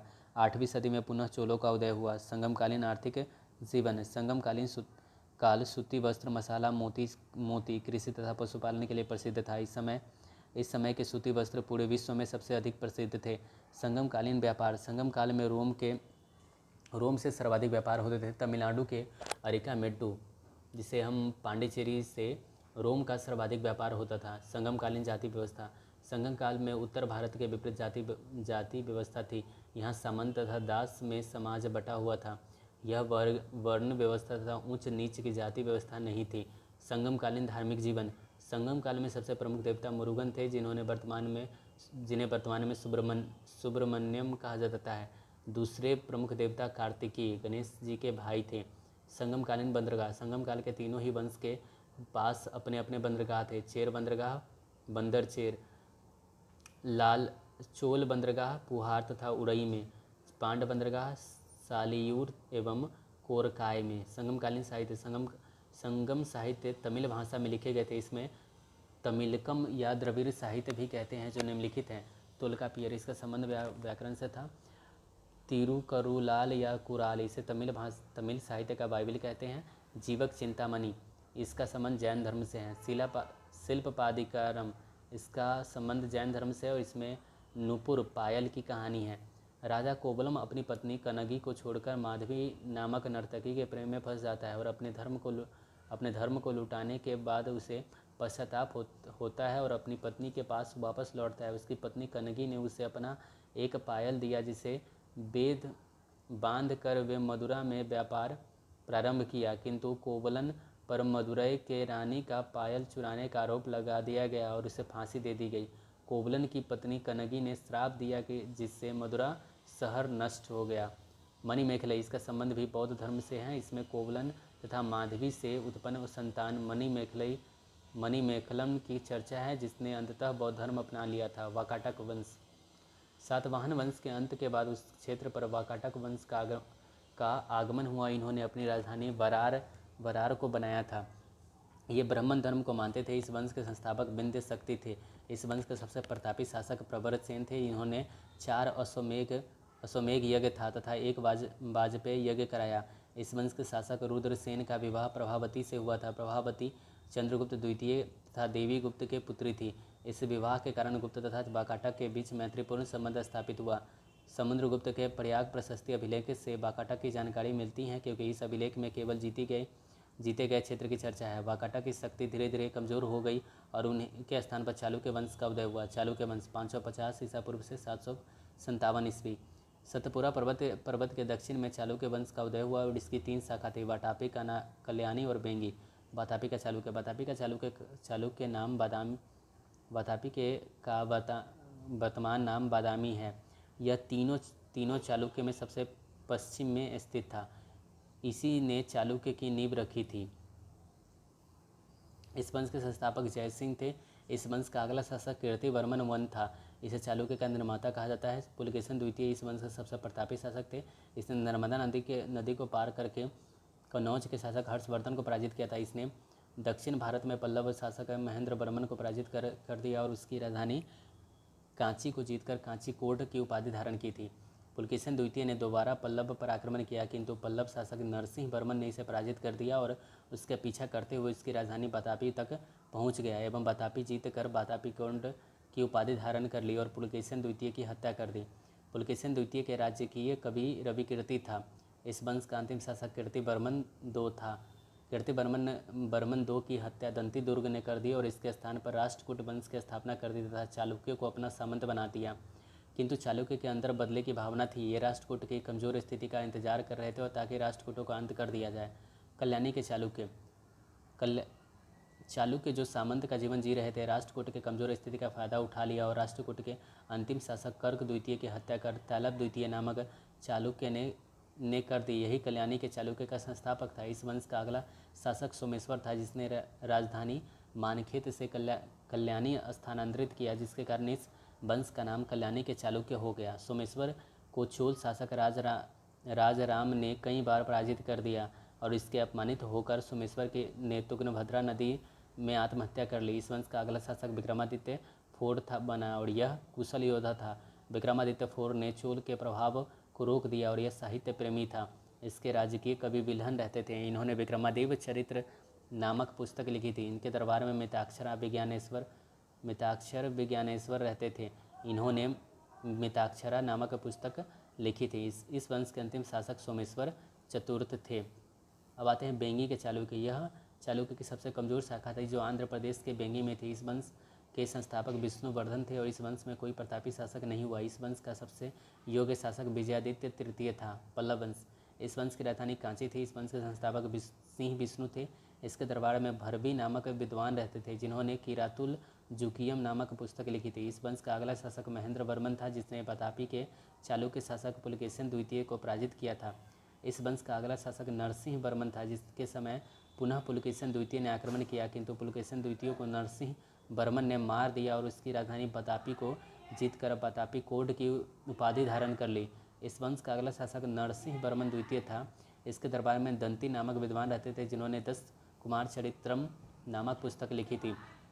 इस वंश का अंतिम शासक अपराजित था, जिसे चोल शासक आदित्य ने पराजित कर दिया और पल्लव के स्थान पर चोल वंश की स्थापना कर दी। तो अपराजित को पराजित किया किसने? आदित्य वन ने। 8वीं सदी के इस पल्लव वंश में शैव धर्म अधिक प्रचलित था। महेंद्र वर्मन संगीत प्रेमी था। इन्होंने कद्राचार्य को संगीत की शिक्षा दी थी। नरसिंह वर्मन वन ने महाबलीपुरम में एक अस्मीय मंदिर बनवाया था, जिसे रथ मंदिर कहते हैं। नरसिंह वर्मन I के दरबार में हुएनसांग आया था। नरसिंह वर्मन II ने कांची में कैलाश मंदिर बनवाया और इसी के समय भारत में अरब आक्रमण प्रारंभ हुआ था। चोल वंश 9वीं सदी तंजौर। चोल प्रारंभ में पल्लवों के सामंत पल्लवों के ध्वंसावशेष पर चोल वंश की नींव रखी गई थी। 9वीं सदी के उभरा यह चोल वंश सामंतकालीन चोल वंश की ही शाखा थी। चोल वंश के संस्थापक विजयालय थे, इन्हें चोल वंश का द्वितीय संस्थापक कहते हैं। इस वंश का अगला शासक आदित्य वन बना। इसे पल्लव शासक अपराजिता को पराजित कर दिया था, जिससे पल्लवों का अंत हो गया था। चोल का अगला शासक परांतक वन बना। इसे मदुरै जीतकर मदुरै कोंड की उपाधि धारण की थी। इसकी जानकारी उत्तर मेरूर अभिलेख से मिलती है। परांतक वन को राष्ट्रकूट शासक कृष्ण तृतीय ने पराजित कर दिया था। चोल वंश का अगला शासक राज बना। इसने श्रीलंका के उत्तरी भाग को जीतकर चोल वंश में मिला लिया और चामुंडी चोल की उपाधि धारण कर ली। इसने अपनी राजधानी तंजौर में बृहदेश्वर मंदिर का निर्माण करवाया था। अगला चोल शासक राजेंद्र वन बना। यह चोल वंश का सबसे प्रतापी शासक था। इसने श्रीलंका को पूरी तरह से जीत लिया और वहाँ की राजधानी अनुराधापुर पर आक्रमण करके वहाँ के शासक महेंद्र फाइव को बंदी बना लिया। राजेंद्र वन ने बंगाल के शासक महिपाल को पराजित कर दिया और मंगई कोंड की उपाधि धारण किया और वहाँ से गंगा जल को लाया तथा अपनी राजधानी के बगल में एक नया शहर बसाया जिसे गंगई कोंड चोलपुरम कहते हैं। इस शहर में उसने एक तालाब बनवाया जिसे उसने गंगा जल मिला दिया और उस तालाब का नाम चोल मंगलम बना। तो यही था राजेंद्र चोल। गंगई कोंड चोलपुरम का यह उपाधि लिया हुआ था। राजेंद्र वन ने सुमात्रा इंडोनेशिया पर आक्रमण किया और वहाँ के शासक शैलेंद्र को पराजित कर दिया। इस वंश के अंतिम शासक राजेंद्र तृतीय थे, जिन्होंने बाद में यह वंश स्वतः समाप्त हो गया। चोल काल का स्थानीय स्वशासन भारत में सबसे प्राचीन स्थानीय स्वशासन था। इस समय स्थानीय स्वशासन का चुनाव लॉटरी पद्धति द्वारा होता था। चोलों की नौसेना सबसे शक्तिशाली थी। चोल काल में शिव मंदिर का निर्माण हुआ था जो द्रविड़ शैली में बने थे। द्रविड़ शैली को विमान शैली भी कहते हैं। राष्ट्रकूट वंश 9वीं से लेकर 12वीं सदी। इस वंश के संस्थापक दंती दुर्ग थे। इन्होंने वातापी के चालुक्य शासक कीर्तिवर्मन द्वितीय को हराकर राष्ट्रकूट की नींव रखी, किंतु उन्होंने चालुक्य की पूरी तरह सफाया नहीं किया, जो कि इनकी सबसे बड़ी भूल साबित हुई। दंती दुर्ग ने अपनी राजधानी मानखेत को बनाया। इस वंश का अगला शासक कृष्ण वन बना, जिसने महाराष्ट्र के एलोरा में कैलाश मंदिर बनवाया था। इस वंश का अगला शासक ध्रुव बना, जिसने कन्नौज पर अधिकार के लिए त्रिपक्षीय युद्ध में भाग लिया था। त्रिपक्षीय संघर्ष 100 वर्षों तक चला, जिसमें सर्वाधिक जीत राष्ट्रकूटों की हुई थी, किंतु अंतिम विजय प्रतिहार की हुई थी। इसमें सर्वाधिक हार पाल शासकों की हुई थी। इस वंश का अगला शासक अमोघ वंश बना, जो सबसे विद्वान था। इसने कविराज मार्ग नामक पुस्तक लिखी थी। इसने जीन सेन के प्रभाव में आकर जैन धर्म अपना लिया था। कन्नड़ भाषा में त्रिविद्वान कहे जाने वाले पनपोनरन रहते थे। इस वंश का अगला शासक इंद्र तृतीय बना। इसने दरबार में अलमसूदी नामक अरब यात्री आया था। अलमसूदी ने ही पहली बार मानसून का वर्णन किया था और हिपालस ने खोज किया था और वर्णन अलमसूदी ने किया था। इस वंश का अगला शासक कृष्ण तृतीय बना। इसने तकोलम के युद्ध में चोल शासक परांतक वन को पराजित कर दिया। इस वंश का अंतिम शासक कर्क द्वितीय था, जो एक योग्य शासक था और इसकी हत्या तैलब द्वितीय ने कर दी थी और चालुक्य वंश का पुनः स्थापना कर दी। तैलब द्वितीय का चालुक्य वंश कल्याणी का चालुक्य कहलाता है। पाल वंश 7वीं से 11वीं सदी। 7वीं से लेकर 11वीं सदी। पाल वंश के शासक बौद्ध धर्म के ब्रजयान शाखा के अनुयायी थे। पाल वंश बिहार बंगाल के क्षेत्र में था। पाल वंश की राजधानी मुंगेर थी। पाल वंश के संस्थापक गोपाल थे। इन्होंने बिहार शरीफ में उदंतपुरी विश्वविद्यालय की स्थापना की थी। पाल वंश का अगला शासक धर्मपाल था। इसने कन्नौज पर अधिकार के लिए त्रिपक्षीय संघर्ष में भाग लिया, किंतु उसकी पराजय हुई और इसी कारण पाल साम्राज्य का विकास रुका। धर्मपाल ने भागलपुर में विक्रमशिला विश्वविद्यालय तथा बांग्लादेश में सोनपुर महाविहार की स्थापना की थी। अगला शासक देवपाल बना। इसी ने राजधानी मुंगेर को बनाया और इसके दरबार में अरब यात्री सुलेमान आया था। इसने बंगाल को रुहमा शब्द से संबोधित किया। इस वंश का अगला शासक महिपाल बना। महिपाल ने पाल वंश का पुनः प्रारंभ किया। इस कारण इसे पाल वंश का द्वितीय संस्थापक कहा जाता है। इसने आति दीपांकर नामक बौद्ध भिक्षुक के नेतृत्व में एक दूत मंडल तिब्बत में ब्रजयान शाखा के प्रचार के लिए भेजा। इसी के काल में चोल शासक राजेंद्र वन ने बंगाल पर आक्रमण कर दिया और जिस कारण पाल वंश बिखर गया। पाल वंश के अंतिम शासक मदन पाल थे। इनके मृत्यु के बाद पाल वंश का अंत हो गया। पाल वंश के स्थान पर बंगाल के क्षेत्र में सेन वंश का उदय हुआ। सेन वंश। इस वंश के संस्थापक सामंत सेन थे। इस वंश का अगला शासक विजय सेन था। विजय सेन को इस वंश के वास्तविक संस्थापक माना जाता है। इस वंश के अगले शासक वल्लभ सेन बने। इन्हीं के काल में दान सागर तथा अद्भुत सागर नामक पुस्तक की रचना की गई थी, जिसके दरबार में जयदेव रहते थे।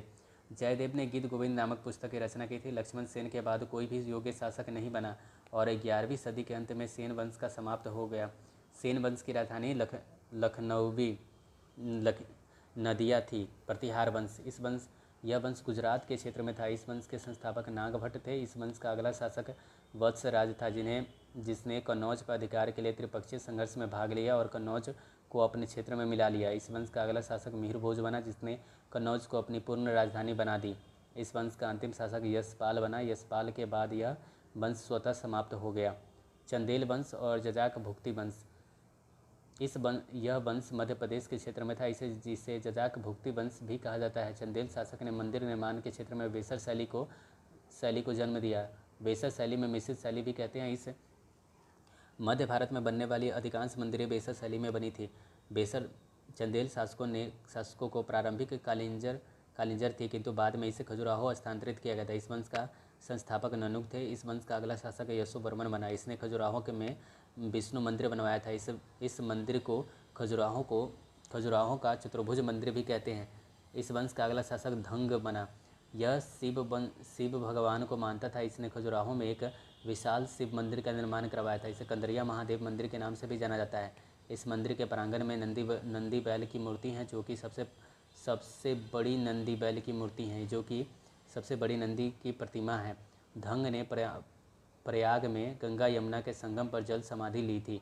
इस वंश के सबसे प्रतापी शासक विद्याधर था, जिसने गुजरात के शासक राज्यपाल की हत्या कर दी थी, क्योंकि उसने महमूद गजनबी का सामना नहीं किया बल्कि डर से भाग गया। इस वंश का अंतिम शासक परिमार्ती था, जिसे पृथ्वीराज चौहान तृतीय ने पराजित कर दिया और उसके दरबार में मिला और उसे अपने क्षेत्र में मिला लिया। अंततः कुतुबुद्दीन ऐबक ने पृथ्वीराज चौहान को हराकर दिल्ली सल्तनत में मिला लिया। कुछ छोटे राजवंश थे। मैत्रक वंश इसके संस्थापक महारक थे। यह वंश गुजरात के सौराष्ट्र में था। इसकी राजधानी वल्लभी थी, जो जैन के प्रमुख केंद्र था। कलचुड़ी वंश या चेदी वंश यह मध्य प्रदेश के त्रिपुरी क्षेत्र में था। इस वंश के संस्थापक कोकलवन थे। इस वंश का सबसे प्रतापी शासक गंगेय देव था, जिसे विक्रमादित्य की उपाधि धारण की थी। गौड़ वंश यह बंगाल के क्षेत्र में था। इस वंश के सबसे प्रतापी शासक शशांक था। इसने राज्यवर्धन की हत्या कर दी थी तथा महाबोधि वृक्ष को कटवाकर उसमें आग लगा दी थी। इसकी हत्या हर्षवर्धन ने कर दी, जिसके बाद यह वंश स्वतः ही धीरे धीरे समाप्त हो गया। पूर्वी गंग वंश यह उड़ीसा तथा आंध्र प्रदेश में था। इस वंश के संस्थापक आनंद वर्मन ने पुरी में जगन्नाथ मंदिर बनवाया था। इस वंश के शासक नरसिंह वन ने कोणार्क में सूर्य मंदिर बनवाया, जिसे ब्लैक पगोडा भी कहते हैं। इस वंश के शासक नरसिंह देव ने भुवनेश्वर में लिंगराज मंदिर का निर्माण करवाया था। काकतीय वंश या तेलंगाना यह तेलंगाना के क्षेत्र में एक छोटा सा वंश था। इसके संस्थापक बिट्टा वन थे। इस वंश के अगला शासक रुद्र वन बना, जिसने अपनी राजधानी वारंगल को बनाया था। इस वंश का अगला शासक प्रताप रुद्र देव था, जिसने सामने मलिक काफूर ने आक्रमण किया था। इसने बिना लड़े अधीनता स्वीकार कर ली थी और अपनी सोने की प्रतिमा को जंजीर लगाकर तथा कोहिनूर हीरा अलाउद्दीन के दरबार में भेंट किया। इसके बाद यह वंश समाप्त हो गया। इस पर अलाउद्दीन खिलजी का अधिकार हो गया।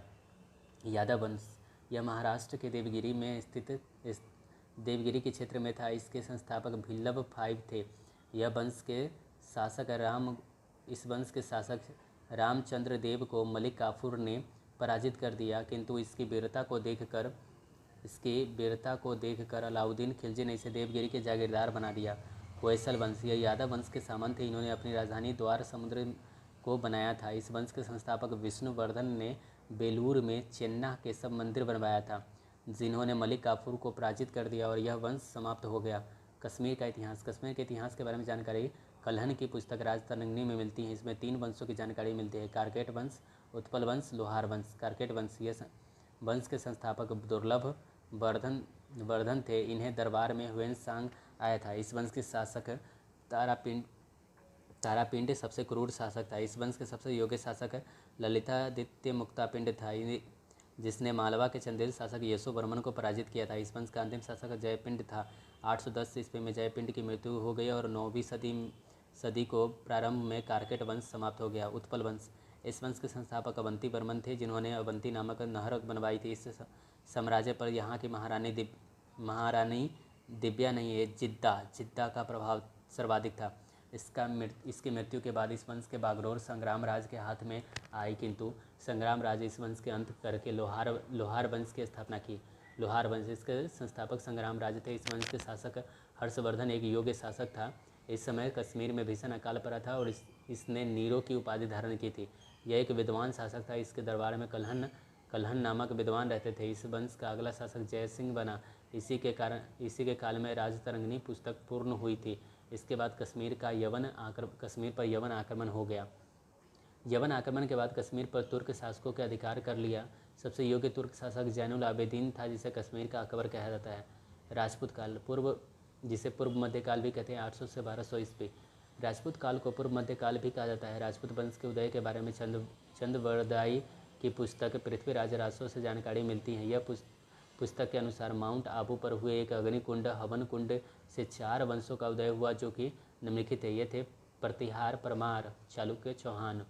प्रतिहार इसके बारे में पढ़ चुके हैं, परमार के बारे में पढ़ते। यह वंश मध्य प्रदेश मालवा के क्षेत्र में था। इस वंश के शासक उपेंद्र थे।